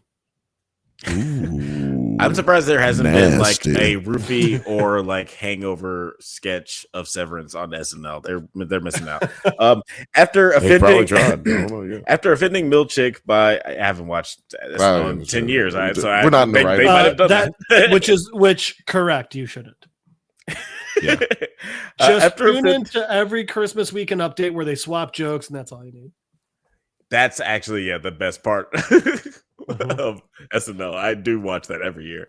After offending Milchick by laughing at after laughing at the contents of the appendix, Helly is confronted by Irving about her suspicious account of her time during the overtime contingency. Helly retorts by claiming Irving is bitter about the loss of Bert, causing Irving to storm off. Now this was and then also later we might as well just get into this. Helly and Mark have sex, after which Mark briefly hallucinates Gemma's head of her body, which was a really creepy moment. They start fucking. It was gross. Agree to disagree. Yeah, I think this is one of those times that Jeff's going to be okay with sexual assault. No, but is this that word about intercourse that starts with R that you can't say on YouTube? Oh, vape. Because isn't it when, say, like there's identical twins, if they trick someone into sleeping with them by pretending to be the other one, isn't that vape? Vape is vape. That we talked about this during the our coverage of Dark Matter, where it's very much that. Oh, we did. Yeah. It's very much the same kind of situation. Oh man, something's in the zeitgeist about like much like Jeff, I forgot twin that. And yeah, that's vape. That's what it is. But I think which, by the way, based on what we've learned of Audi Helly, maybe the least bad thing she's ever done. Yeah, she seems like a terrible person. Also think that she knew it was vape and did it anyway. And also, I want to touch on this. I believe that. So you were talking about, Jeff was talking about, is Audi Mark. What happened to Audi Mark? Like, what happened? Like, what's going on? They ain't really touch on that, but I think that they. What the fuck is that noise? I was like, what is that? I was like, what is that sound? That's the CIA coming in. I think somebody might be fucking on a rusty mattress. Hold on, what is it? What is it? Is that Helly and Mark? Hey! Hey, shut the fuck up, man! Trying to record right now. Shut the fuck up. All right. Do you have any like desk or computer chairs? We do not. Yeah, no, it's getting faster. Oh, this is about to be an ass whooping. Yo, sorry. Dude, just leave it alone. The faster they're going, the faster they'll be done. So this is just funny, man. Yeah, it's funny to you. You don't have to live here. Is this really happening? It's apparently really happening. You know what the really weird, sad part's going to be? When there's only one person in that apartment. Yeah, it's like I'm just jumping up on my bed. But yeah, so like I don't know. I mean, so yeah, I think like a bit of it was a power play from Audi Helly, but I think also like Audi Helly's also falling for any Mark. Which the whole thing is just girl needs therapy. Like bad. That's all I got. Yeah. She definitely needs some therapy for sure. She's action-packed with issues. We do have this clip toward the end. Like, what let I me was just trying go to say is this up. No. What I was trying to say is that what I was trying to say is that old girl knew it was vape, and I think that Mark S is Mark Scout right now. I think that Scout is just pretending, but at the same time, he's still at this point, since he's reintegrated, he's both guys. He's the emotions of both. That's interesting. He has the mindset of both, and I believe that's why he says to Irving. He says to everybody when they're talking about the seal, and then Irving's like, "Let's eat it," and then everybody's like, "Yo, nigga, that's weird." And then he starts talking about there's berries right there, man. Those cantaloupes right there, dog. No, but then he says we all know that Irving had a bad experience, which they actually haven't said. He actually hasn't said that out loud to anyone except for Dylan. And the reason that he knows it, or that he would know it, is because he would have gotten that information somehow outside. His Audi would have to have that information. And there's a blending of minds taking place when it comes to the reintegration process. I could buy that with the caveat that I think that there must also be a difference of inhibitions, because Audi Mark knows that his wife's back, or not back, that she's not dead. So because remember, if it is full reintegration, then he does also know that Miss Cassie, or whatever any name is his wife. So then the fact that he slept with Helly, being any or Audi Helly, if this is Mark that also has his Audi memories, something's changed his personality as well. Yeah, yeah, exactly. There's no way you can go back to being the same person with this reintegration because you're gonna all these memories are just gonna. Imagine the internal conflict. And I think I didn't just blow Jeff's mind. I think I also blew Laura's mind with that mindset, with that concept. You know what I'm saying? But these are the things I've been sitting around thinking about for a week. Or wait, no, for 4 days, whatever.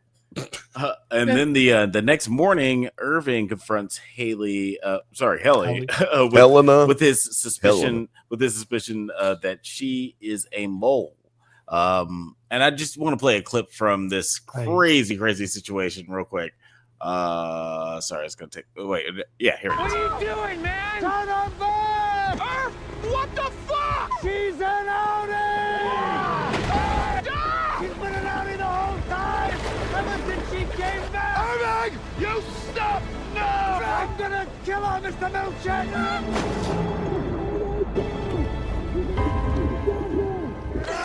She's an Egan! Turn her back, Mr. Milkshake! Turn her back! God damn it, stop doing! Do it, Seth! It's Milkshake. Remove the Glasgow block now.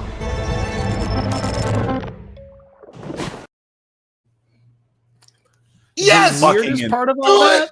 Seth! The weirdest part of all that? Dylan, Mark, Milchek, Oliver is like, hey, you should stop that. No one tried to get down to help her. Yeah, they're children in their minds. And that's what I think is awesome about how they play it. Well, no. Milchek doesn't know what to do in that situation because clearly there's been a conversation, a motive that they have to just make him not say anything, treat her exactly like everybody else. He can't break character no matter what, as I'm sure is what he's been told. If Irv was drowning, well, maybe not Dylan. If Irv was drowning Mark, he would try and go and stop him from drowning Mark. I don't think so. I think he would have did exactly what he did because at any point in time he can actually just shut their brains off. He can actually just call in and they will completely off. No, yeah, they can. That's because what if he could have, then he would have done that to Irv as opposed to removing the Glasgow block from Helly. No, so you're forgetting that they've already basically done what I'm saying to Miss what's her name? Casey. Mark's wife. She says that she's only awake. They only awaken her for 30 minutes at a time. She doesn't experience life outside of 30 minutes at a time because she's unconscious through the rest of that time. Not necessarily. She goes to the basement. I don't think she's awake while she's down in the basement doing nothing with no one else. Well, could be. She could be in her Audi memory at that point. In the basement? Just to answer Laura's question, because that what is the Glasgow block? With she asked, what is the Glasgow block? I assume that's like the code name for just the block for the severance, like when you go from being one consciousness to another. And this is the thing. The Glasgow block, mentioned it earlier. Yeah, it's a part of the overtime protocol. Mm-hmm. But this is the thing that's interesting to me about the Glasgow block. It's a block, right? That means it keeps you from your severance once you go below the severed floor. Right. That's a better way to say it. Yes. It keeps you from severing as you go down to the severed floor, which could mean that they're inside still. That they're still inside of this motherfucking place. Where's my music? Oh, Bill. No, keep going. I gotta.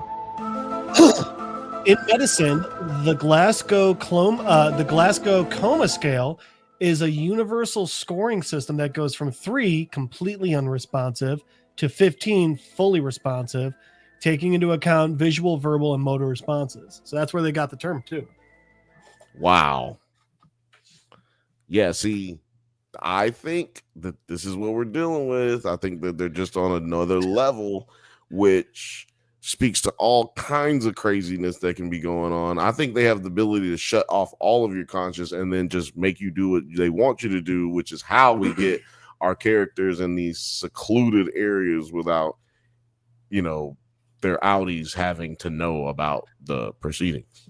Yeah, Something and they're still really awesome.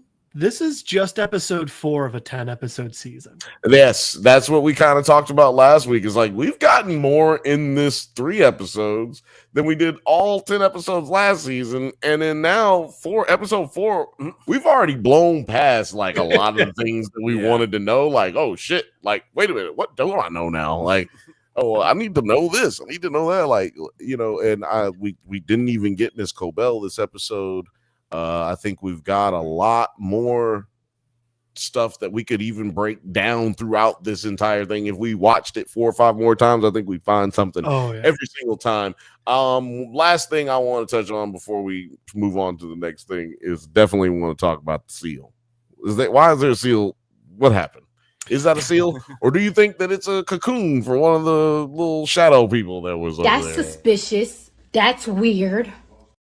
Yeah, I don't know. I mean, did you guys know that when it snowed, their eyes became wide?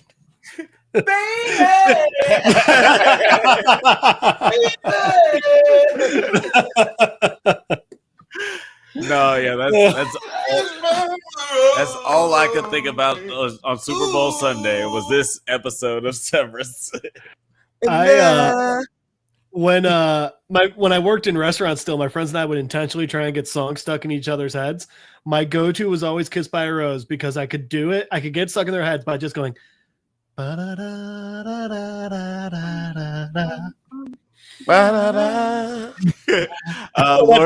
Hold on, let's start with the Fifth Banthas comment. Fifth Bantha said Helena is on first name basis with him, which kind of implies that they are at least colleagues, maybe friends. Yeah, him being Seth.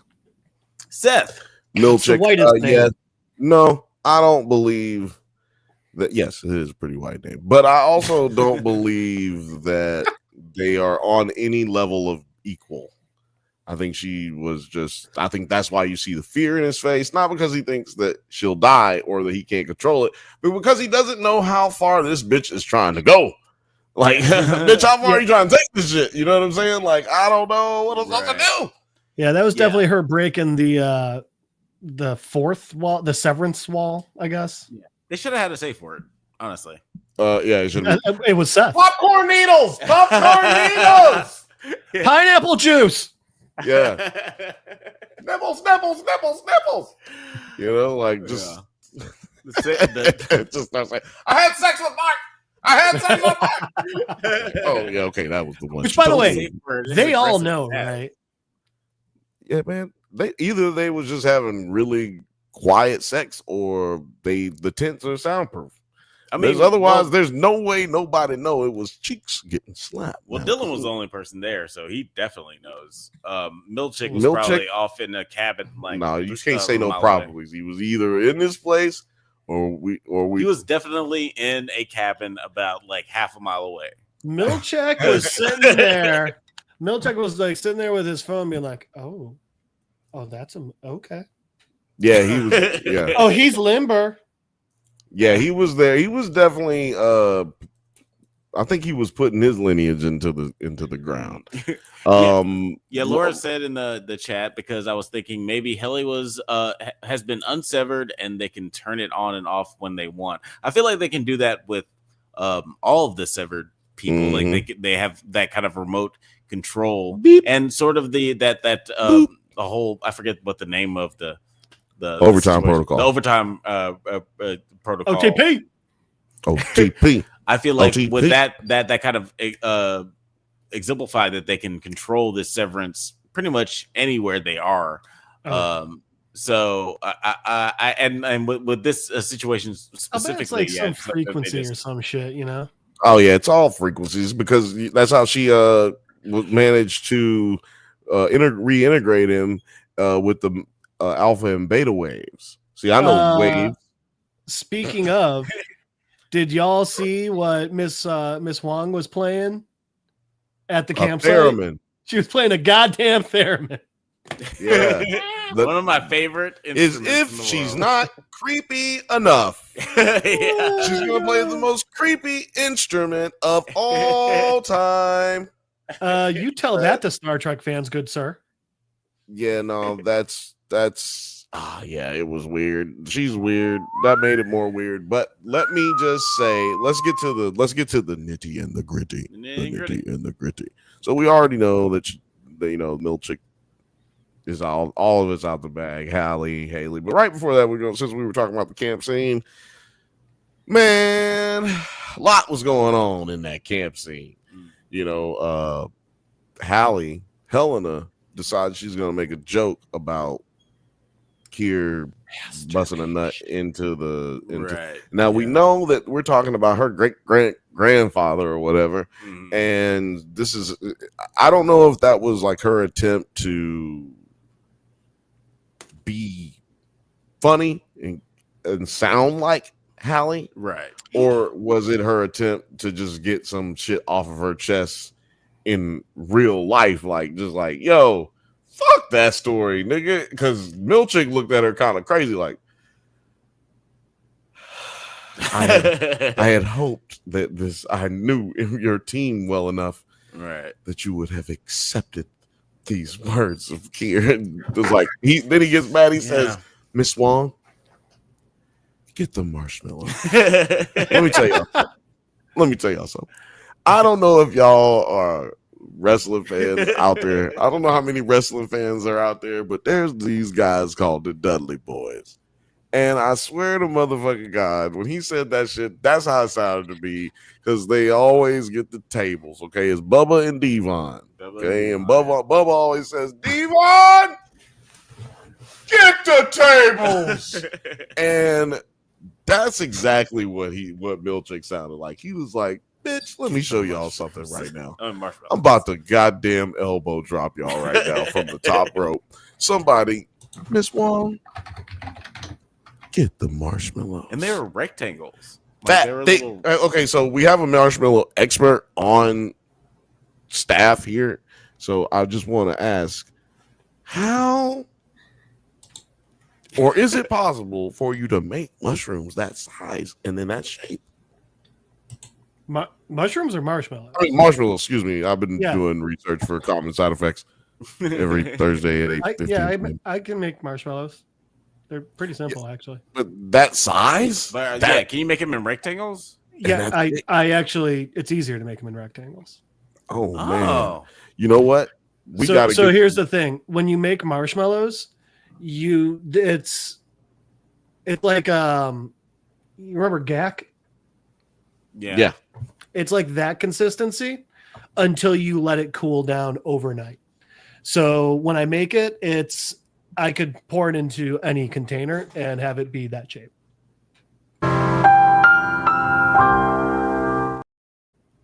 Real life. Yeah, maybe, man, you should make I should have made some for today. I'm not in Austin, but I'm like, you should definitely make some Kier marshmallows. They would murder Alex. They're like 4 different types of sugar. Yeah, no, you would die. But so at the end of this episode, because we got a lot of show to talk about in our next topic, so we got to wrap this one up. But Ellie then revealed. We have a lot of comments, but Laura's comment is just, that's a good fucking comment. Okay, last unhinged theory before I go to sleep. Miss Huang is Mark's daughter. I have heard this theory, and I'm not opposed to it, because there's a lot of weird shit. There's a lot of weird shit going on with like these weird doppelganger, maybe clones. Jenna's still being alive. And it seems like she might be a clone, since Mark said that he identified her body. I don't know what's going on with all of this. Dude, that is crazy. That is crazy. That is crazy. I don't even know what else to say except that is crazy. I hadn't considered Laura, you that. better keep coming Mondays this time. You got to come back Monday. Gotta come back. Yeah, you make us smarter. You made, which isn't easy. I don't know if you made me. That's a long haul. I don't know if you made me smarter. You might have made me feel dumber at least because I wasn't even thinking about that. I wasn't thinking about that at all. But yeah, man, definitely come back. So much. I'm so glad that you came through. So much love. We're going to be talking about Invincible coming up next. But you said you wanted to talk about something else, one little thing. Yeah, just like the ending of this episode. Helly is then revealed to have been Helena Egan the entire time. It was Helena all the time. Egan.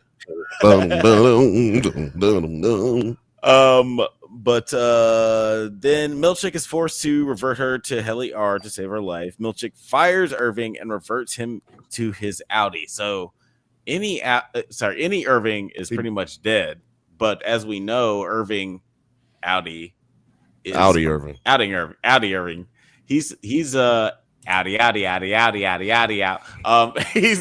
He's been like investigating Lumen. So like I don't think this is going to be the last we see of John Turturro this season.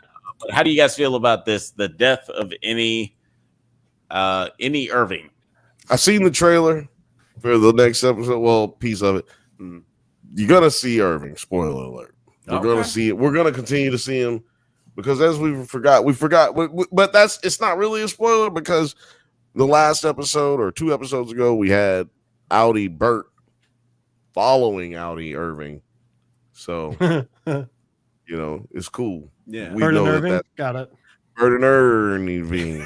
and they're gay. And they're wow. That can't be a coincidence. It cannot be a coincidence. Oh, you want coincidences? Laura, thank you. She said, I'll come back.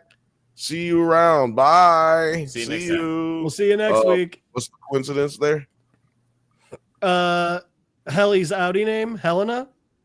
Yeah. Mark's Audi wife died in a car accident. Yeah. My Chemical Romance. When both our cars collide. Oh, shit. Oh. I ain't even think about that. I haven't fucking emo. I haven't watched, man.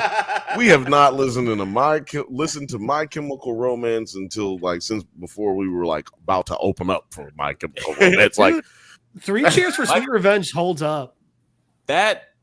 Wait. Sorry, I haven't listened to 3 Cheers for Sweet Revenge. What was the name of their first album? Their very first album? I'm Not Okay. No. I'm Not Okay came off 3 Cheers. The first one, someone with vampires. I don't remember the name of the album, but yeah. Oh man, I can't remember. But something vampires, something with vampires. You know what? Sorry, I was thinking the Black Parade when you said 3 Cheers. So 3 Cheers is the one with I'm Not. It's one with I'm Not Okay and Helena. That album fucks. We had it. I don't know say it fucks. We had it though, dude. The Beach guys are fucking awesome. Because we need to have another channel where we do a Does It Hold Up channel just for music. The whole thing is Does It Hold Up music. Bro, I'm just going to throw out there. Shit. I have an emo alter personality where I get dressed up and it's Jeff Cab for Cutie and I will be here for that. Hey, let's do it. I'm totally down for that. Remember that She's Just 16 Years Old song? I brought you my bullet. You brought me your love. That was their first album. Oh, okay, so we have to move it along. Yes. We're gonna get on a tangent. Check us out on our Emo Wednesdays. We have a podcast where we're gonna start one. We're gonna start one. Jimmy Wednesdays. I'm gonna start another channel. We can go ahead. Like we can go ahead, Alex, because I'm gonna start a music channel right now. Hold on. But let's talk. I'm gonna hop over to that channel. Let's talk about our next topic of the night. Yes, that's right. We're talking about season 3 of the Amazon Prime original series.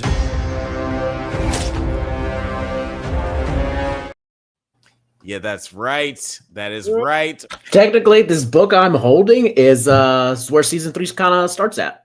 Boom, sure fucking is. Oh shit! I started reading it. Hold it back up. Got a little bit Yeah, number 5 of the Ultimate editions.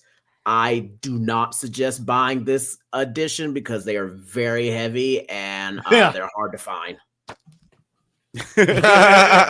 Yes, Alex just put his entire graphic novel away, which is, I can attest, very heavy. Yeah. As a matter of fact, as bad as my shoulder is right now, yeah, I don't think I can lift it with my right arm right now.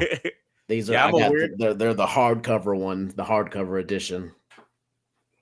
Oh yeah, I like. I think Jeff has gone into his treasure chest somewhere. He's gone into his bag.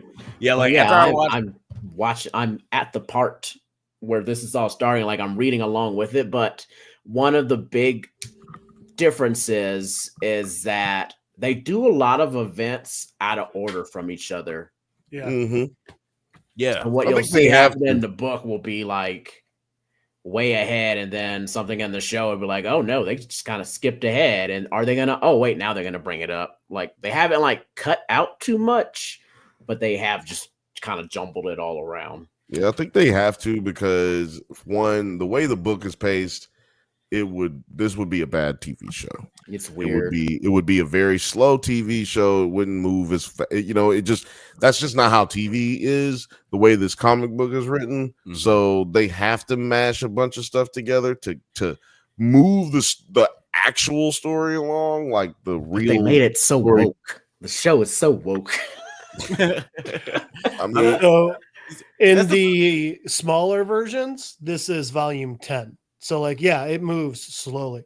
And in the comics, I mean, Nolan doesn't kill the Guardians of the Globe until issue 5, as opposed to episode 1. So yeah, I think a lot of the pacing in the show is done better.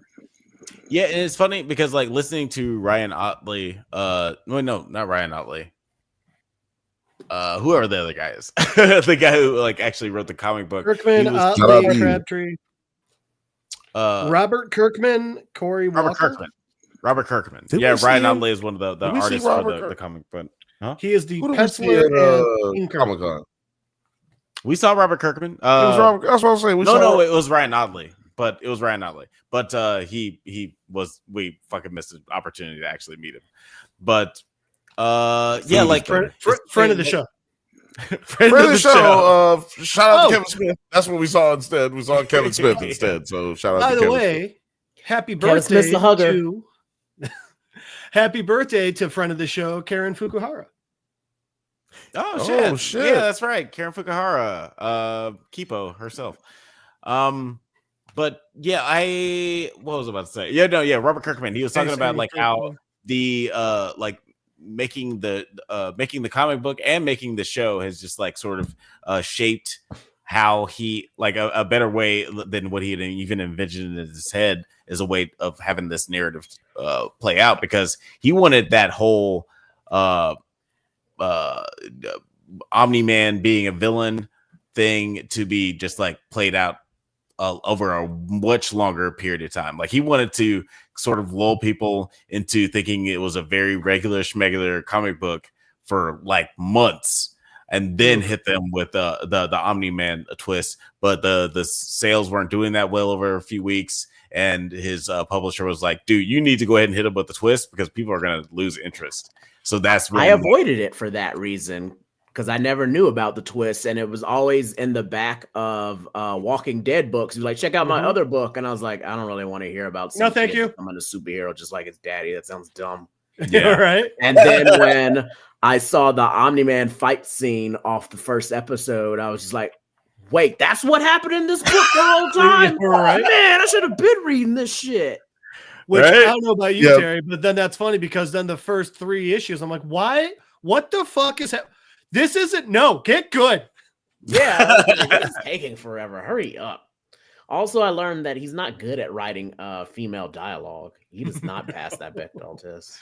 No. Yeah, I think the show definitely helps with just like him having a second bite of the apple, and also having a writer's room. I was going to say, I think. Wait, when did he write it though? When did he write these? This was like in 2004. So he probably wrote. So he probably wrote this in 2000 or 99 or something. Like he probably actually came up with all this. Came out in 09.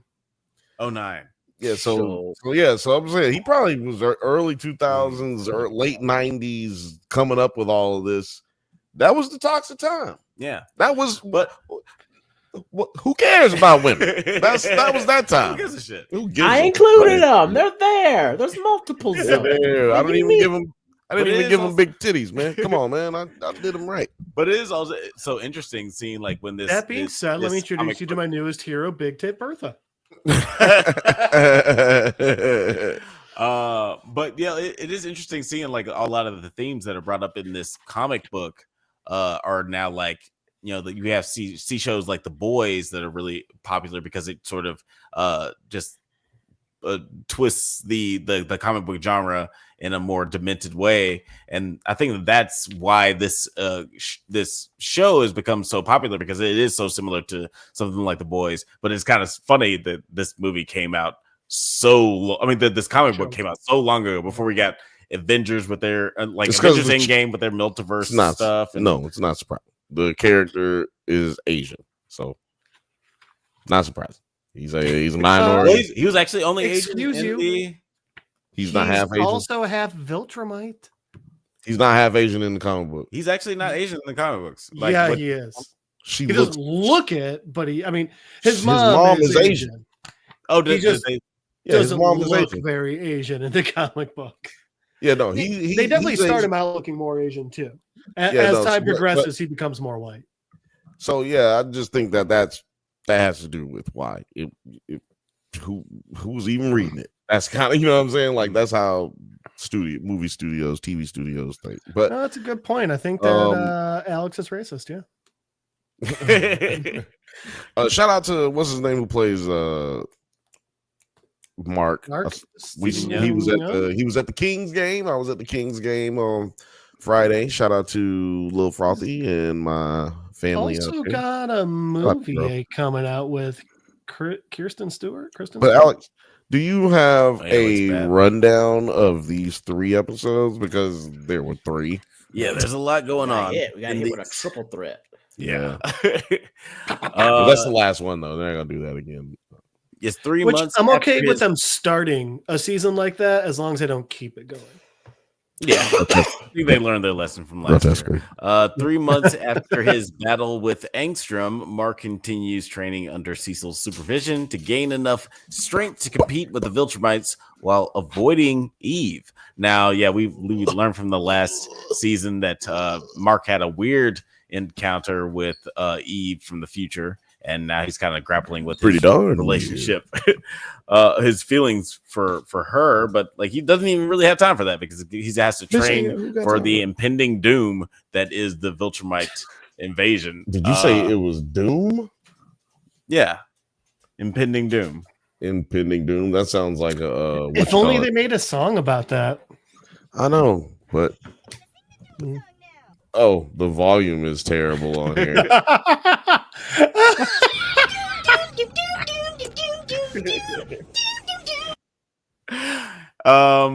Anywho.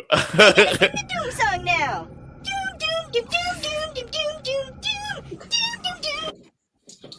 But yeah, this is interesting seeing like Mark just like picking up where Mark left off, training for the Viltrumite Empire, and also skirting his relationship with Eve. What did you guys think of just like this? And intro? also being afraid of girls. I'm gonna let Terry go first since he's been in the wind, hanging out over there. So Ter, how'd you feel? I don't really know what the question was. What was the question, Alex? Start talking about the episode. Again, how do I feel about what Eve? Yeah, like what do you think of just like basically our intro into this season? Because like we see, Mark, he's training, but he also is having these weird relationship conflicts with Eve. Like, how do you feel about like our intro to Mark in this season?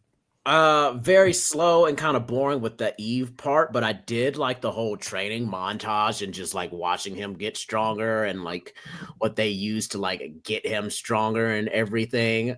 I also found that one scene kind of hilarious when he was like battling that really giant monster, and that whole time I kind of felt like, I don't think this is a monster.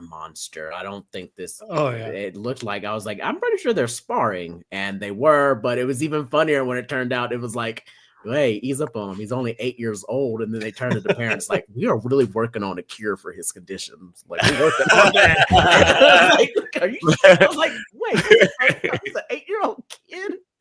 It's not cool. I did like that scene because it is like a character from the comics. Like he is one of those characters that it was cool to see. Actually, I'm gonna play like a quick clip from the montage from the intro.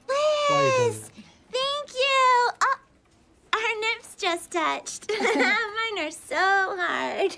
Mine are different sizes. So you can see like how they're just like fighting each other. Like there's like that conflict. Where you're kind of like wondering if Mark's gonna even come out on top, and then obviously he's invincible. You're just playing that because you want to be on top. Hey girl, hey.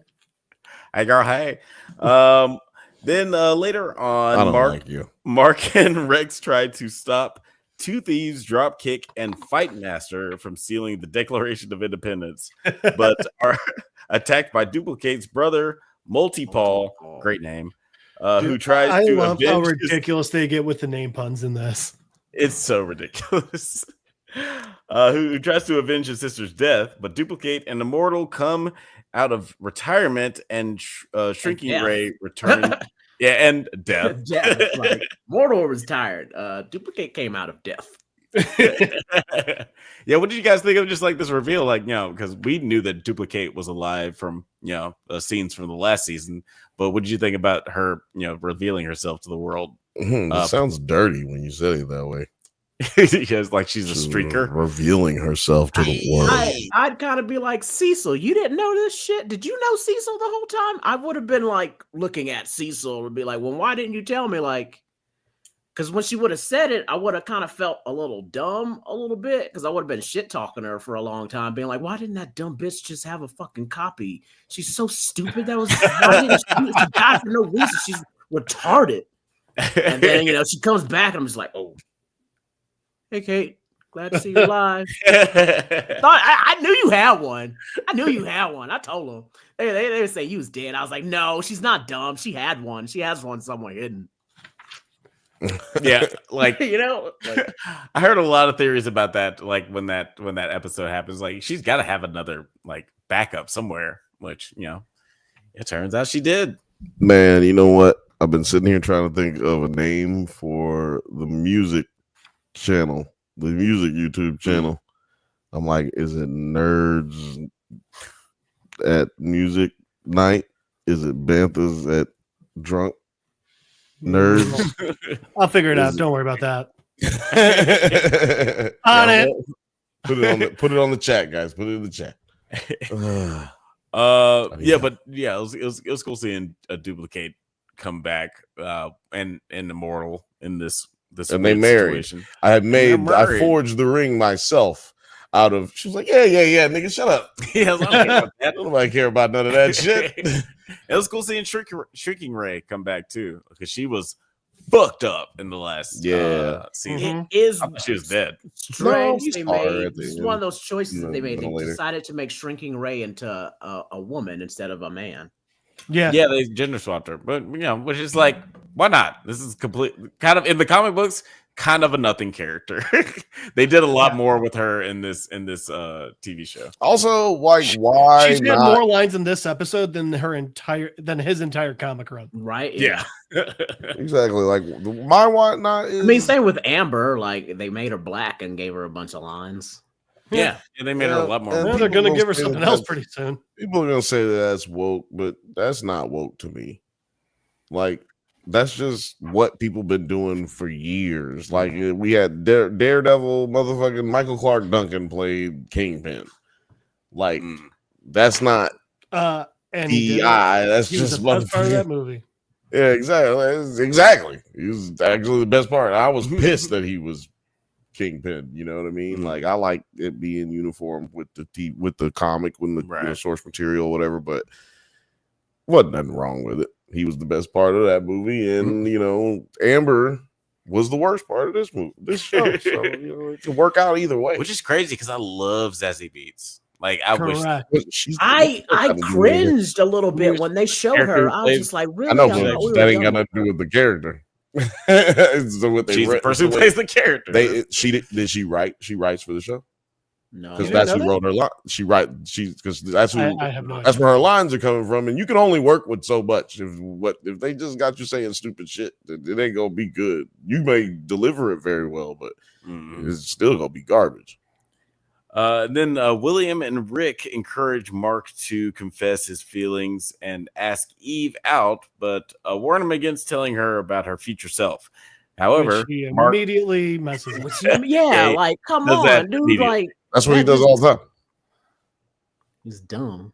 Also, the William and Rick thing. William and Rick are not gay so far in the book. I don't think. Does that? I was like, does that happen in the book in a little bit? Because right now they are very not gay. I am not going to spoil anything for you. No spoilers. No spoilers. If you want spoilers, though, you should go check out the homie. Heavy spoilers. Go over there and check him out. Tell him Drunk Bantha sent you. Or are they being woke again? And he's a real friend of the show. I mean, I don't know. I feel like the comic, even when, especially when it came out, was considered woke a little bit. I just think it's funny that they hit all the main character was Asian. They're swapping, race swapping, and then queer baiting or queer swapping, whatever you want to call it. Just all three. I was like, I know you guys are trying to be woke, but y'all really giving them ammo though. Yeah, but a lot of the hardcore. And I understand it. Zazie Beetz audition. She had the best audition. Make her character black because she's black. Why is she white? That makes sense. Give this character more lines. It'd be interesting if she was a woman to hook her up with Rex. She'd have it all makes sense separately. But when you put it together, it just doesn't look good.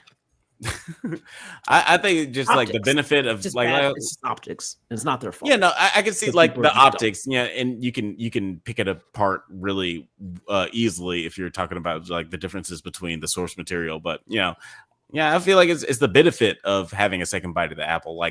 Not just with the race changes, the gender changes, the sexuality changes of different characters, but the story is moving more smoothly. There's certain storylines that are been combined to make it a little bit more TV. Yeah, make more sense for not TV. Just sense for TV, but it's there's a narrative of the entire book series that needs to be pushed. And there's certain stories that don't necessarily do that. Mm-hmm. And it's like a rewrite form. It's somebody else rewriting it. But you need to use. But isn't he writing it? But you want to use those. You want to use those characters that you have, fan service wise. People want to see certain characters, and you can't just dismiss certain storylines, which. Some of them could just be dismissed. They don't have to do every one of these storylines to tell this. I wanted to see Savage Dragon. Story. So people who are wanting to see people like Savage Dragon, which that's not out of the question, I don't think.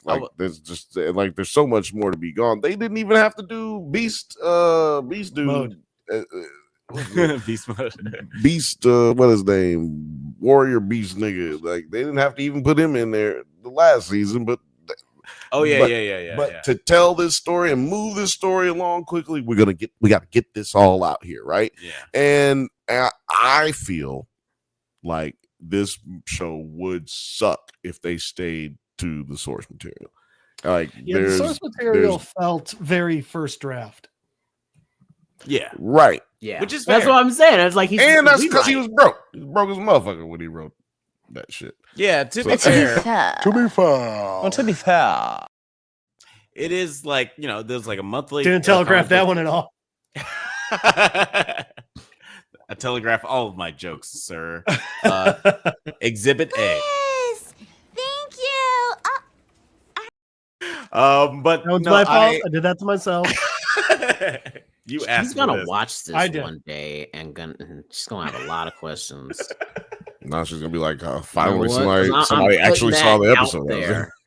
For somebody to watch our show who's famous is gonna be the worst possible thing about them, and that's what it's gonna be.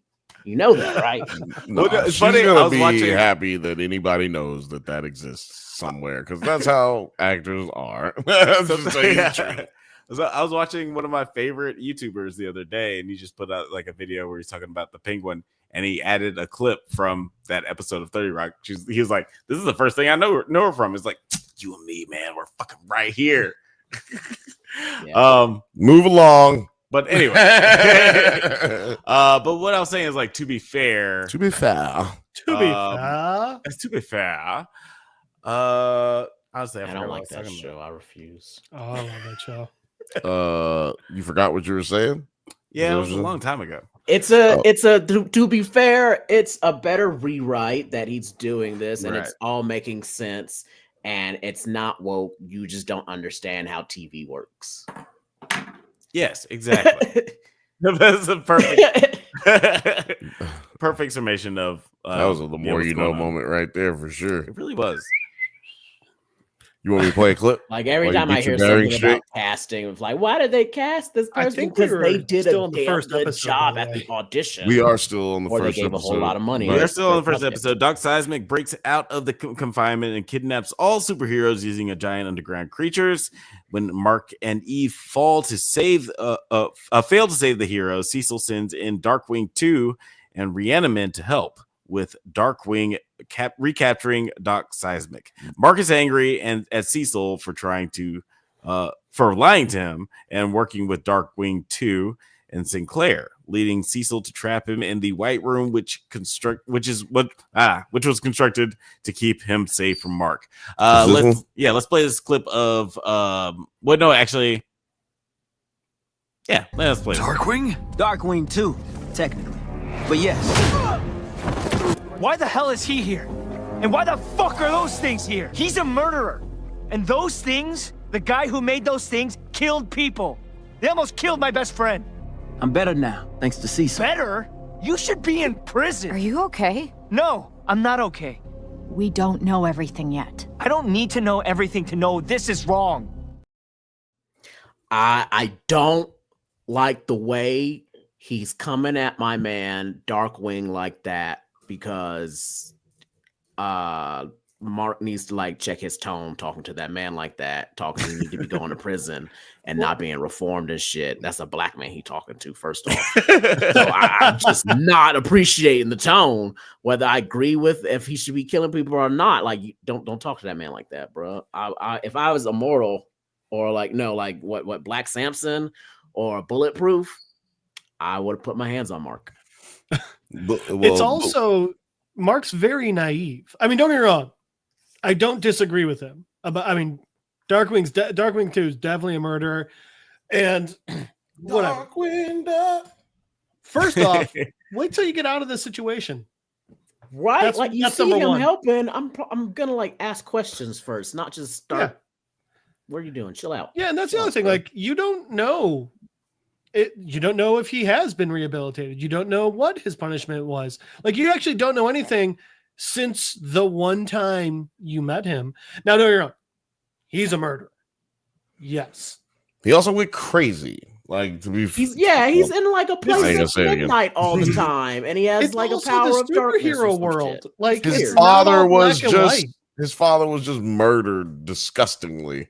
Yeah. By what was supposed to be your daddy hero. Yeah, and your daddy. Yo daddy, nigga. I'm not even sure. His daddy, that might be his surrogate daddy, homie, uncle. Not sure, surrogate but whatever. Daddy. Your real daddy did that shit to him, and you talking about who's a murderer. Chill out. I'm not feeling Mark on this, but I did love the parallels they made later with Cecil, pretty much going through. That's episode 2. That same thing. But so in episode 1 though, continuing with just before we move off of it, we saw Mark in the clip with a penetration through his motherfucking chest. Yeah. And Invincible supposed to be invincible, you know what I mean? That's what they say. But at least he's supposed to be he's at least supposed to be invulnerable. Yeah. To things that are on Earth, at least, you know what I mean. But we do find out through what's his name, through Omni-Man's books that he was writing, that there are things in the universe that can kill Viltrumites, and I think that earthworm gem that went through his chest, I think that might be leading us down the line here going up forward, where it's like, yo, we might have to use this to try to defeat not Mark or not Omni-Man, but Viltrumites. the Viltrumites that are coming. Yeah, I will say, with how much Mark got his ass kicked the first season, I did look it up. Invincible means too powerful to be defeated or overcome. It doesn't mean invulnerable. I mean, season 1 especially, but also a decent amount of season 2. It's like Mark's missing teeth. Like, he's not invincible. Yeah, like the Invincible ends up being very much of a misnomer throughout. At least when I was reading the comic book, it's like, well, this guy gets his ass handed to him all of the time. He's very invincible. He's very invincible. Speaking of which, like, I want to talk about Alan and Nolan for a second before we talk about the events of the last events of this episode bleeding over to episode 2, because Alan and Nolan bond in prison while the Viltrumites begin testing Alan to determine the source of his newfound strength. We see them like becoming friends. It seems like there's something developing there. Producer T, what do you think of like this relationship that's developed between Alan and Nolan? It's kind of fun. I mean, Nolan's just taking a long time to like come around, and like he was already like, I miss my wife, and now we're like, so you don't miss your wife no more? We're trying to escape. Like, come on, bro, hurry up. Chance the Rapper. Hurry up and escape now. Like, what are y'all doing? Stop it. It's just a little slow for me. But. Yeah, so they're definitely putting that releasing that storyline in drips. Not a lot going on. Like, even in last season, it seemed like they were just very slowly 5 minutes worth of talking. Yeah, until they like gave Alan his own episode, and then back to like just a 5 minutes exposition. But I'm excited to see what's going to happen between the two of them later on. But then we get the end of the episode, or before that, we get the end of the episode where we get,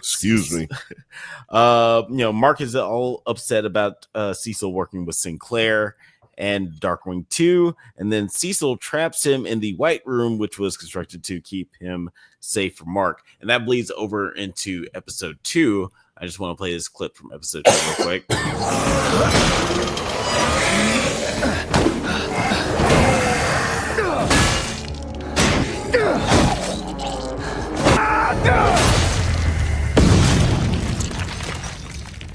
Is that all you got? Why did you have to ask that, kid?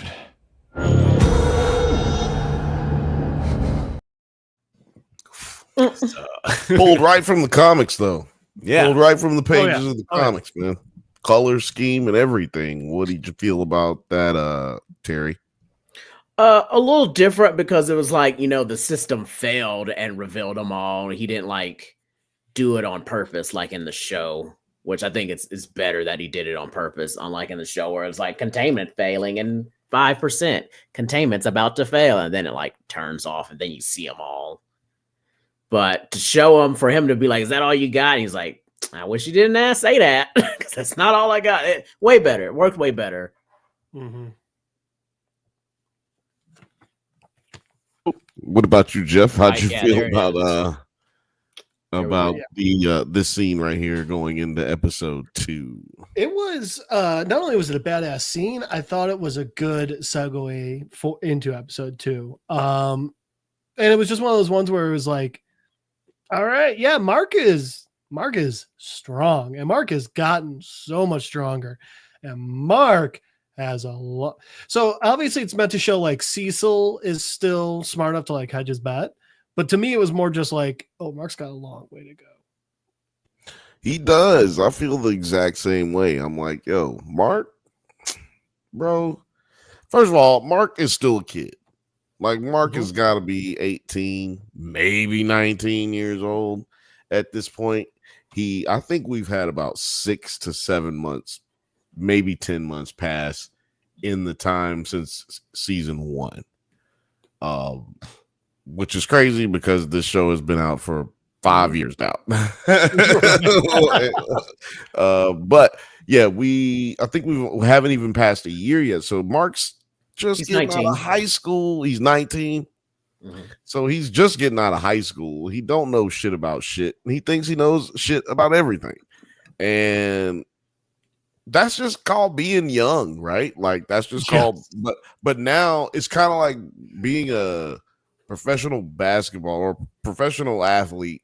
You're 19 years old, 20 years old, and somebody gives you $100 million, right? Like $200 million, and all of a sudden you can do whatever the hell you want to do now. So you have to be a disciplined person to make that work for you. At that young of an age, but most people blow all that money, right?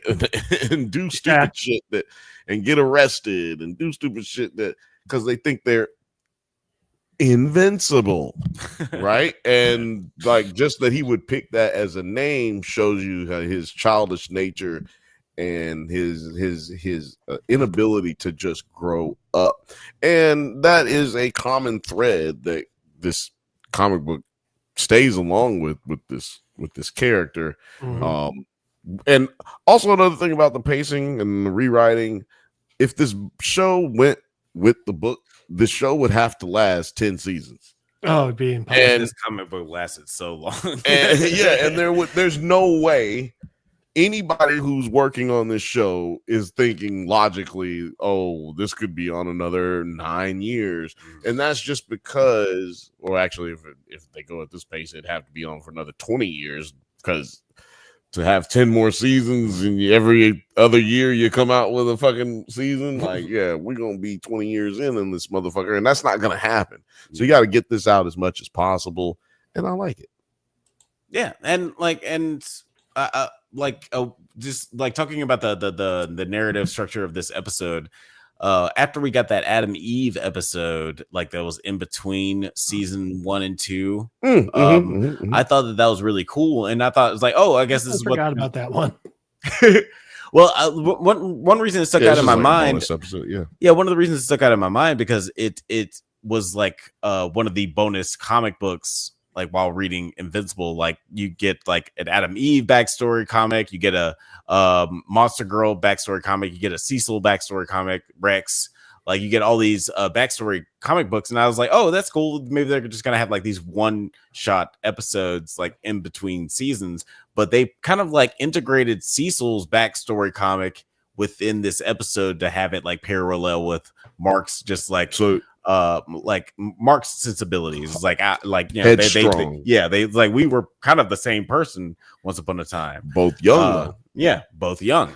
Because man, Cecil, when they went from that face where it was like young Cecil, then it went to old Cecil. I was like, oh my god! I was like, I wanted to grab something. Like, oh shit! And don't forget, that's all fake skin. Except for that little fucked up part. All of that is fake skin on it. They gave him some fake hair and some fucking all of that is fake. Can we get this replacement? I'm just saying. The robot dude, what's his name? Rudy? The dude with the glasses. No. Wait, which Rudy? No. The guy with the glasses is his assistant. Donald. See, he pristine. They get his ass some new skin. I know he's a robot, but shit, they get his ass some new skin, right? Because they showed him on Cecil's first day coming out, and like, I'm your number 2. I was like, damn, Donald. I think Donald was alive, bro. I think Donald was alive. I agree with you there. Yeah, I think he was a human back then. Yeah, and I think they had a file. I think they said he was killed like over 100 times. I think this is on like 160 something. A lot of times. Well, stop stepping on rakes, man. I'm not mad at that. If I'm Donald, I'm like, damn. Honestly, I think can't die. I think we can all agree. I kind of be mad at it because I can't die, but it's also you niggas won't let me quit or retire. Like, I think it's how his long do I choice, gotta though. keep working? It's like, You don't have every to worry time you about- die, bro, that puts you in the hole. He doesn't have to You worry might about wanna cost of stop living. dying because you owe us crazy. He doesn't have to worry overtime. about cost of living, so it's fine. Jeff, what are you about to say? I just gonna say, I was saying, I think it's just proof that Cecil needs sunscreen. It's absolutely. He definitely gets paler as he starts living underground, basically. When Mark begins destroying the reanimant around him, Cecil activates a device. Donald has installed in Mark's- died 39 times. 39 times. Okay. That's not. Is that as kind of much as I like once thought. a year then? No, that's you doubled up. He doubled up some years. He just dies. Mark a is whole lot. only 18. If he's died 39 times in the last 19 years, then that motherfucker has died way more times than once a year. Yeah. Cecil activates a device installed in Mark's head, matching the Atlantean kaiju's roars, causing him intense pain and preventing him from flying. Mark flees to the Guardians for help, but Cecil arrives and attacks Mark with the reanimant, prompting the Guardians to aid him. Robot jams the signal that is harming Mark, while Cecil realizes his mistake, deactivates the reanimant, but kind of not really. Mark grabs Cecil by his throat and angrily warns him to never come near his family again, or he will kill him, ending their working relationship. There's a lot happening in this confrontation. Do you know what my first thought was when the reanimants start showing up in Guardian Mountain? Yeah. What? Didn't Cecil say that teleporter costs like well over $1 billion in season 1 for one person? Just like every time. Yeah. I was just like, goddamn. Okay. Doge, I've got some whistleblowing for you. Yeah, and Rex Explode, meanwhile, can't throw the bird up. Yeah, it's like, yeah. And the Rex coffee is maker really was mad broke. about that. And the coffee maker was broke. No hot Whoever water. decided to cast Jason Matsukas for Rex Explode's voice, give them all the monies. All the money is in the world. Jason Mantzoukas great. is perfect as Rex Explode. Goddamn.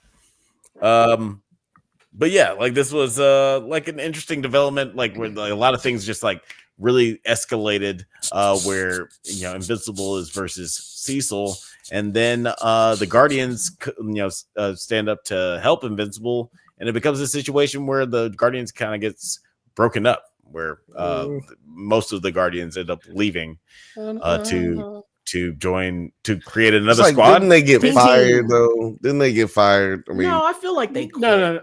No. He was like, "Look, you can leave or you can stay." He threatened to fire them after they said, "We're quitting." Yeah. I feel he like definitely tried to be like, "No, I still got the big dick here," and it's like, dude, okay. So like, I feel like it was you were gonna either do what he said or you were gonna leave. So I feel like it's like if your boss says, "Look, you got to do this shit or you're gonna get fired," and then you're like, "I quit." Well, it's like, well, did you? Because they very much weren't gonna do what. superhero. It's like you weren't gonna do what I was telling you to do anyway. So did you quit or did I just? It's like a mutual. It feels like a mutual. Is that what this? When you get divorced, it's like, well, bitch, I didn't like you no way. There needs to be. A I'm sorry, we didn't hear what you said, Terry. Oh, I was just saying, being an employee of the government like they are, there really would be a distinction, though. Yeah, it's definitely one of those ones where they were If you like, leave, you're getting half your paycheck because you quit without a 2 weeks notice. Well, no, exactly. So I was like, no, they'd make a distinction though. Yeah, that was definitely one of those things where they're like, I'm quitting, and they're like, you can't quit, you're fired. And someone calls someone's like, do you know that now we have to pay them severance? Should have just let them leave. Why didn't you work? Yep. Why did you work like that? Never quit. Cecil work later terribly till you get fired. At least you could get unemployment. I Cecil do later also reflects love that they were basically like, it was basically the superhero version of OK Boomer when they were all like, no, we're not Guardians anymore.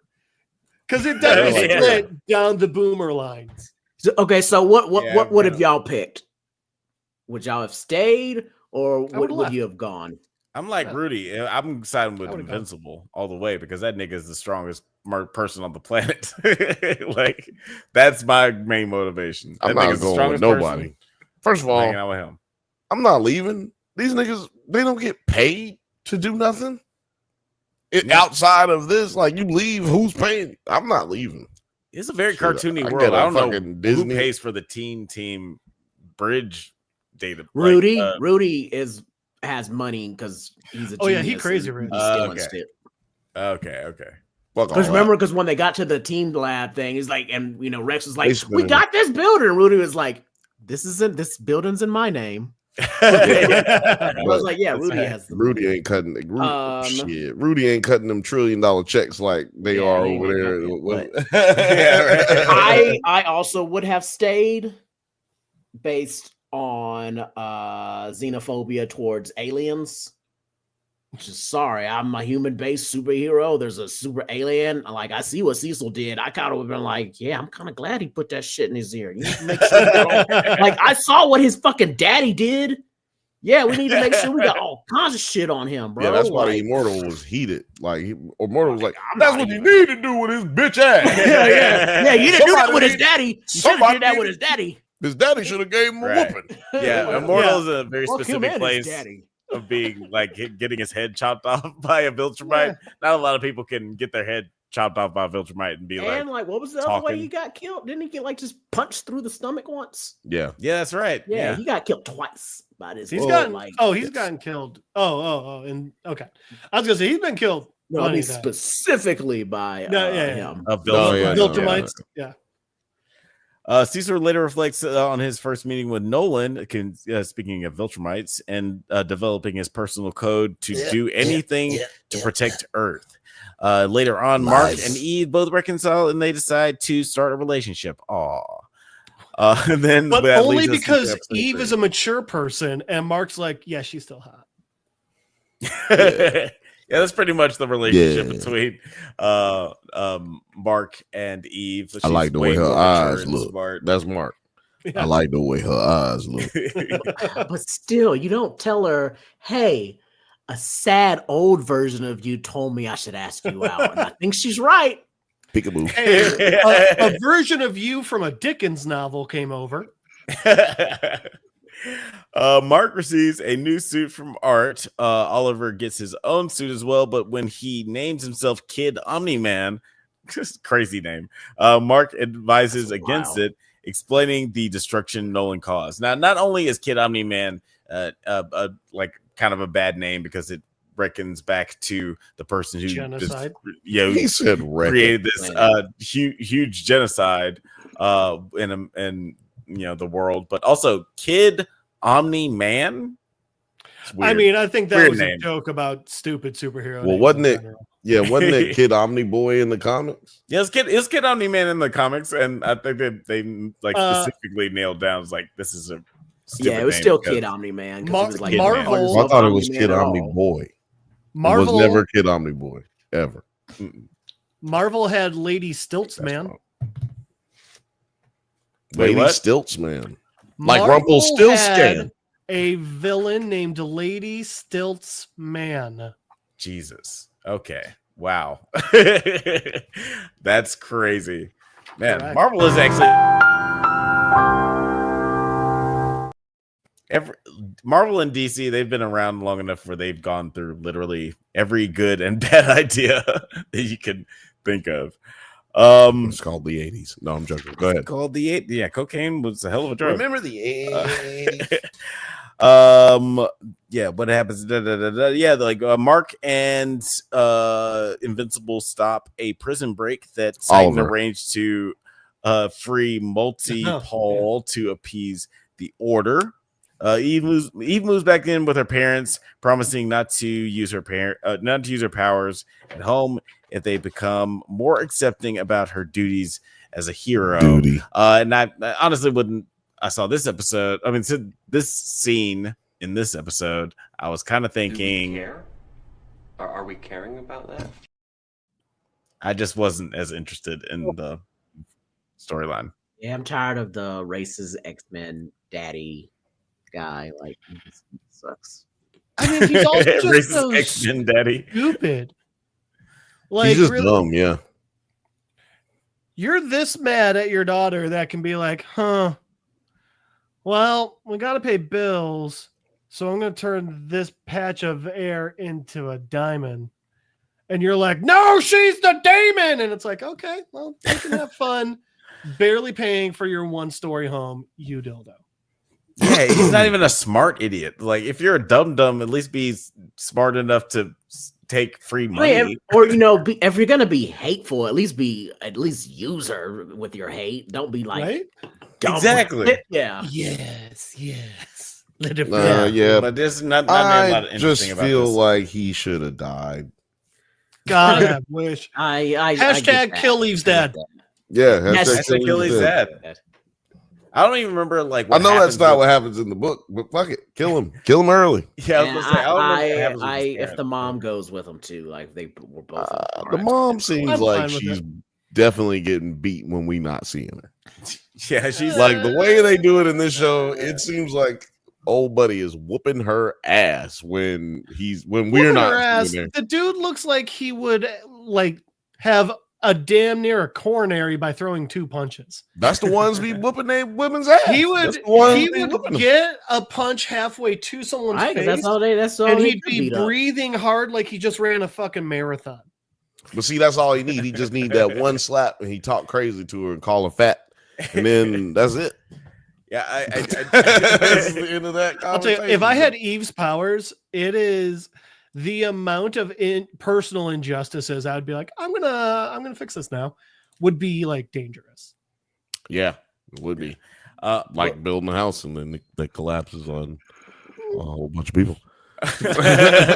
Yeah, and she does decide to go to architectural school so she can better use her powers, which I thought Stop killing people on accident. I always thought was interesting because when I was reading like Green Lantern comics, I feel like one of the first times I saw or heard somebody describe like the conceptualization of the Green Lantern powers as like an on like a fundamental standpoint, like architecturally and just building all these different things.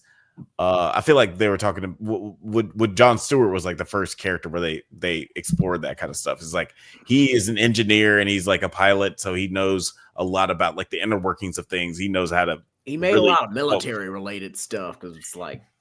Yeah, they have 2 Green Lanterns that are in the military. Yeah, and Guy Gardner was a cop.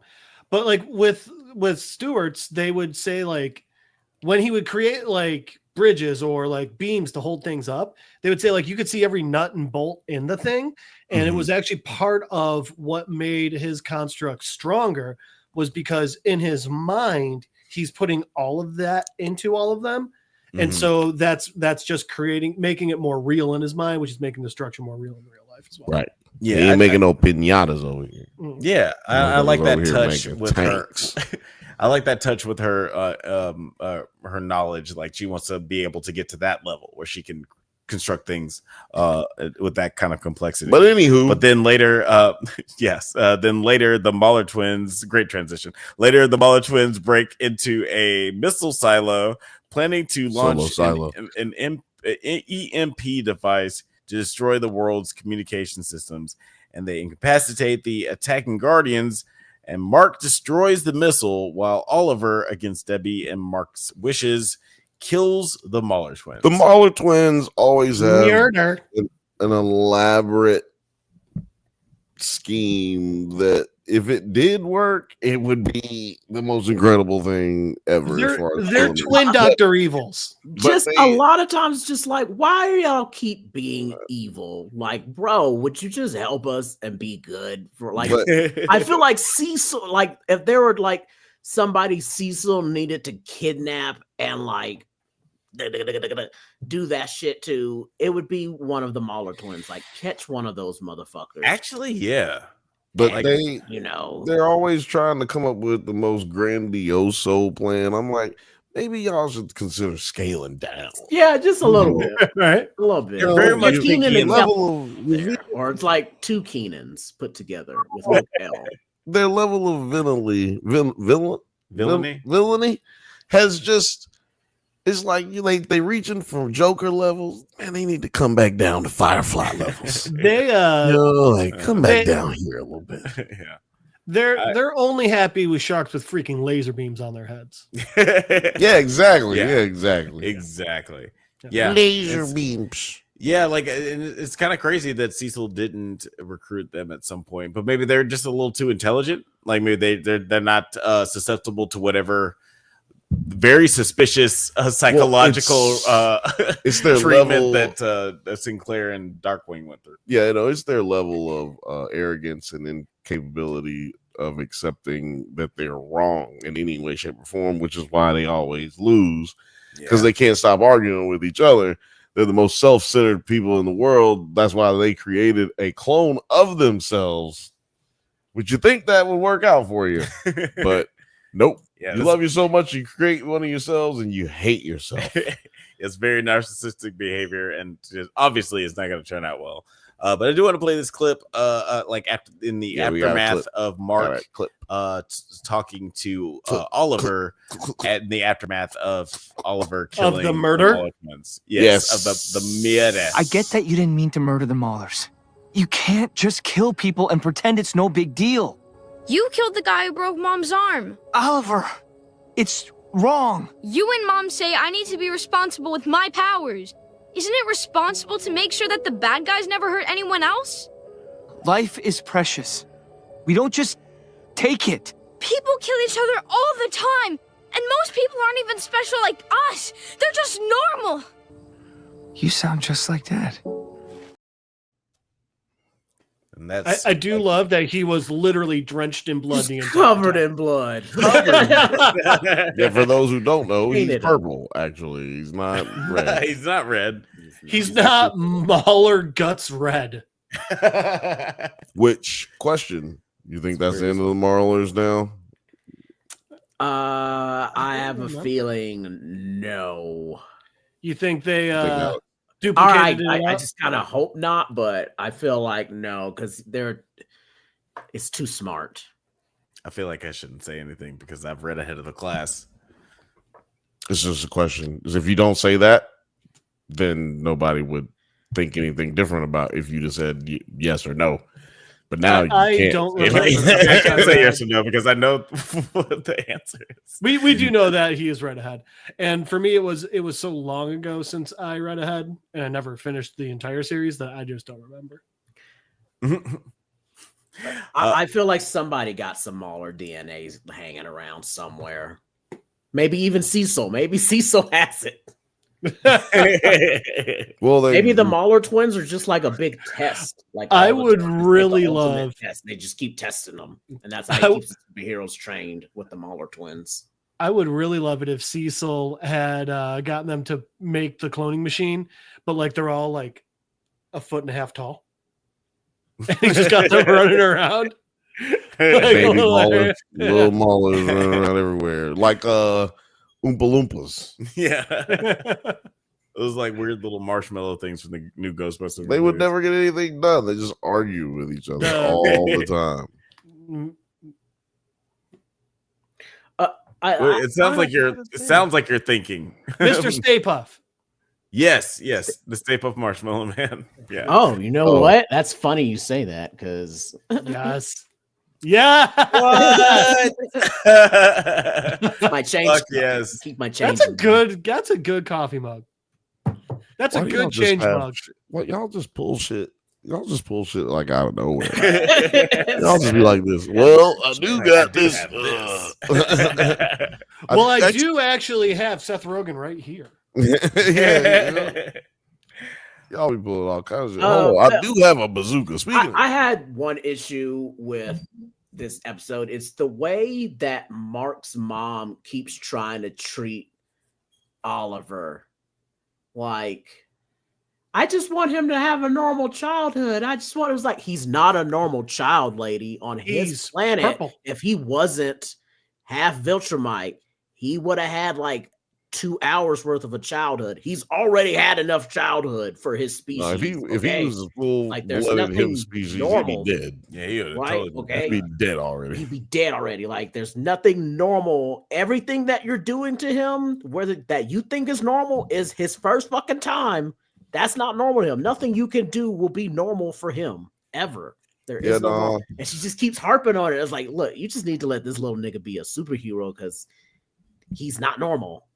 I would disagree because she did raise Mark, and also she knew that Mark was going to get his powers one day, so she raised him with all of this in mind. And also, Mark is half human, so she had. Yes, but we've already established in this show and in the comic book that Viltrumites aren't inherently bad. They just have a fucked up system that they live in, which is why we've seen this turn of Omni-Man throughout the series so far. I also like she would be in this universe. She is considered the reason that Mark is good because he's a dickhead in every other universe that we've seen. I haven't really gotten that far. And well, it was at the Angstrom said it in the last season. He said this is. I wasn't sure if they like revealed about the kind of like connecting piece of why most of them turned out to be dicks. Well, she is the constant for this Mark. Yeah, and I actually I have a this T-shirt with multiple marks. Yeah, I was noticing that. I saw that. I was like, oh, your shirt. I was like, damn. I was thinking, like, damn, when do I get to that part in the book? I want to keep reading some more. Alex could probably tell you where to go. My favorite is that picture of Spider Mark in the corner there. Yeah, Spider Mark. Yeah, this is a good one. All the marks. The well, never mind. Ooh, almost spoiled some more. Better not drop that yellow cake. Better not drop that yellow cake. But one of the things that I really like about this comic book and like what this TV show has done really well as well is just like the theme of morality, just like the different layers of morality. We have met characters who seem like straight up assholes, like Rexplode. First asshole we introduced who just seems like kind of a piece of shit, but then like we meet other characters like Nolan, who seems also like a piece of shit because he committed genocide, but also he's not as other characters that we've met and other characters that we will meet later on in the story. Based on the other Viltrumites we've met, he's a fucking hippie. He's a tree hugging Willie Nelson. He's a tree hugging. Well, no, because we have met one Viltrumite that is the true hippie. He is the real Willie Nelson. Beard man. Yeah, I just love it how he just removed the beard and all of a sudden he's like, "You're a fucking Viltrumite." I was like, "He's the Willie." I don't think that was in the comic either. And then he took off his beard. He's the Willie Nelson, but Nolan is definitely like the Paul McCartney or goddamn who is he? Who is he? He's Johnny Cash. John Lennon, because he's kind of an asshole. John Lennon, he's John Lennon. Boom, bing bong. Sorry for you people out there who don't want to hear John Lennon was an asshole. Sorry, he kind of was. He was also in the most overrated band in all of history, but it's okay. Second. He says, but yeah, like I do like the different morality levels with all the characters that we're gonna see. Like, and it seems like that's kind of a common thematic through line through the comic book and was gonna be through the movie, especially like with these last two episodes with Cecil and Mark. It's like there's a lot of levels to morality when you're trying to save the world. Like there's a lot of sacrifices that you have to make, and there are a lot of allowances that you have to make. And like you can't have this one-way street. It's like you just killed somebody at the finale of the last season, and now you're talking about how murdering is wrong. Squeeze his head into a grape. You did. So motherfucker made prune juice out this nigga's head. So it's like, I don't know. Like, I feel like Ben Parker would have a lot of things to say to Mark. In this moment. You can't always go headstrong. You see, sometimes we have to take care of the people around us. That requires a lot of responsibility. You see, with great power comes great New York boobs. Rumsky. Y'all thought I wasn't going to close that with a funny, but while talking with Oliver, Mark notices a floating drone-like orb that is spying on the Grayson household, which detonates in his hand as he catches it. The drone belongs to Engstrom, who survived his previous encounter with Mark and is watching his house. Spoiler alert! They didn't say it was Engstrom. They didn't say it was Engstrom. Like they didn't show him either. Said. Yeah, you just straight up said it too. Spoilers. Listen to his voice.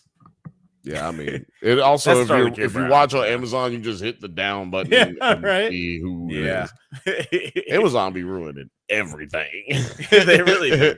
The caption be like telling you the character's name before you even see him. Like, God damn, I didn't even know his name. I just hear his voice in the background. Paul. Who's Paul?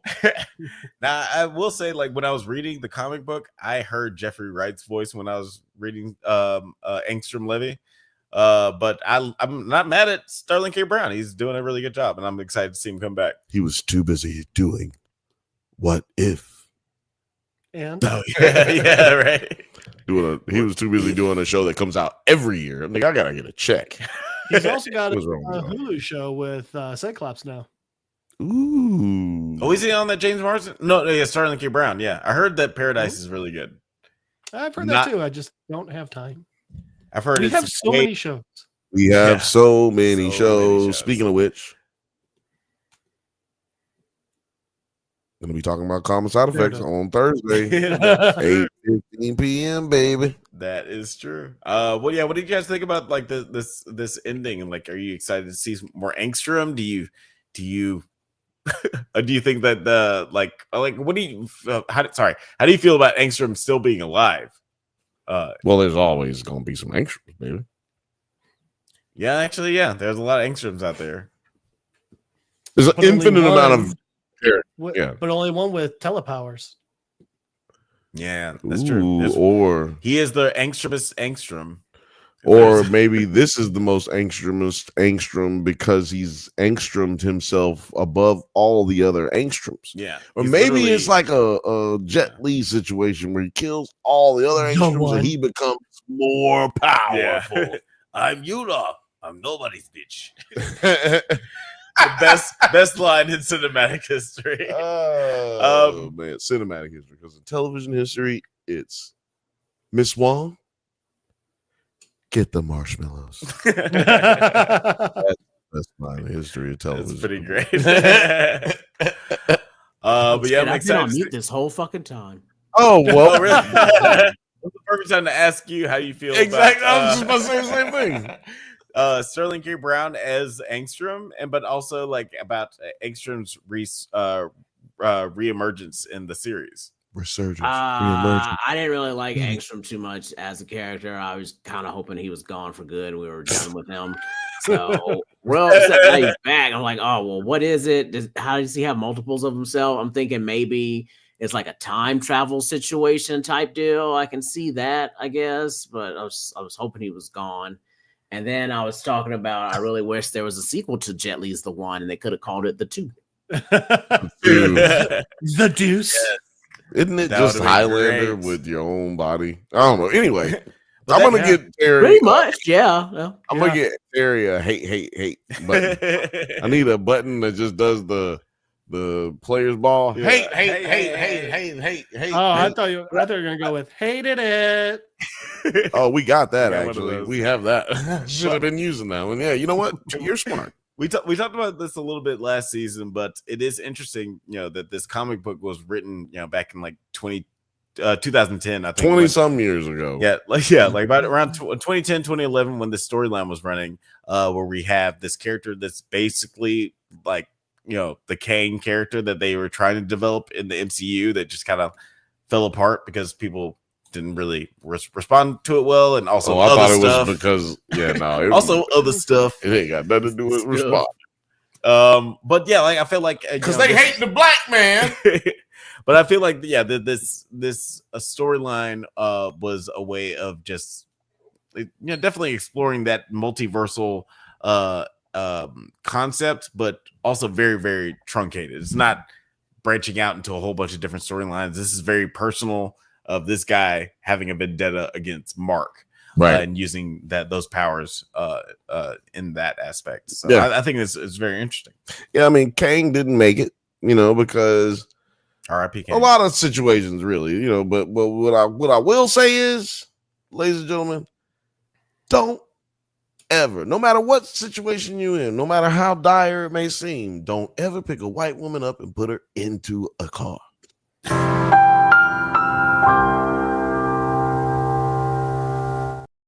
Not if she's a stranger, for sure. No, well, yeah, that's kidnapping. I was talking about your significant other or otherwise, but yeah, don't do it to a stranger, obviously. But yeah, like I thought that was a good one. How do you? Yeah, that's a good one. How did you feel about Angstrom as a villain, Mark? I thought he already. Oh, you already? Yeah, you're already. I like him as a villain. Oh, I just thought you already said it. Yeah, go ahead. No.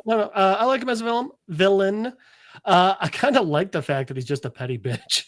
I don't know why. Yeah. I think it's hilarious that this guy's got these insane powers, and because he just didn't think one thing through, he just turned into super petty. Yeah, he's super Tom petty. Yeah, super petty. Motherfucker's free falling. Yeah, exactly. He really is. Yeah, But I hey, feel like he loves his mama. I feel like most superheroes have like kind of a duality with their villains. Some people have. We just saw it with the Dark Knight right now, earlier at the beginning of Jeff's comic book corner. Yeah, for White sure. Knight.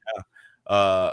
Where we have like the characters, like I feel like people have their physical adversaries and their mental adversaries. Like Superman has Luthor and he has Darkseid, like someone who can combat with him mentally and someone who can combat with him physically. Yeah, and I feel like Angstrom is definitely the psychological combatant for Invincible. We'll get his, but he also has powers too. That's what's crazy. Yeah, he definitely does have powers, but I feel like we already saw last season he can't really match with him physically. So it's like Professor X though. Motherfucker's in a goddamn wheelchair, but you don't want to run up on him. Yeah, that's true. That's how it is. You don't want to run up on one of them. Oh, never mind. No. Right, but but more just like like he's much more like Luthor, where he's gonna figure out ways to outsmart you, and we're definitely gonna get the physical adversary to Mark in this season, or at least I hope. I don't really know how this story is gonna play out in this season. You don't know nothing. But guys, let them know what you thought of this episode or these last 3 episodes. What do you think is gonna happen over this episode? Next week is gonna be way shorter, guys. Do not fucking trip. Yeah, not as many episodes to cover. Like 2 episodes to cover. And we try to make it more efficient over here every single time. But it might still be 4 hours. Who knows? Next week's Invincible episode will only be 47 minutes. Oh, look at that! So you guys are it's gonna be a really good week next week right here on the Drunk Banthas podcast. And next week's or this week's Severance is 46 minutes. Oh, cool. Well, I was gonna say, everybody, make sure you go over to the Nerds at Night and the Drunk Banthas channel and make sure you hit like and subscribe. Everybody here that you see is a Bantha, and everybody here that you see is a nerd, and we all work at night.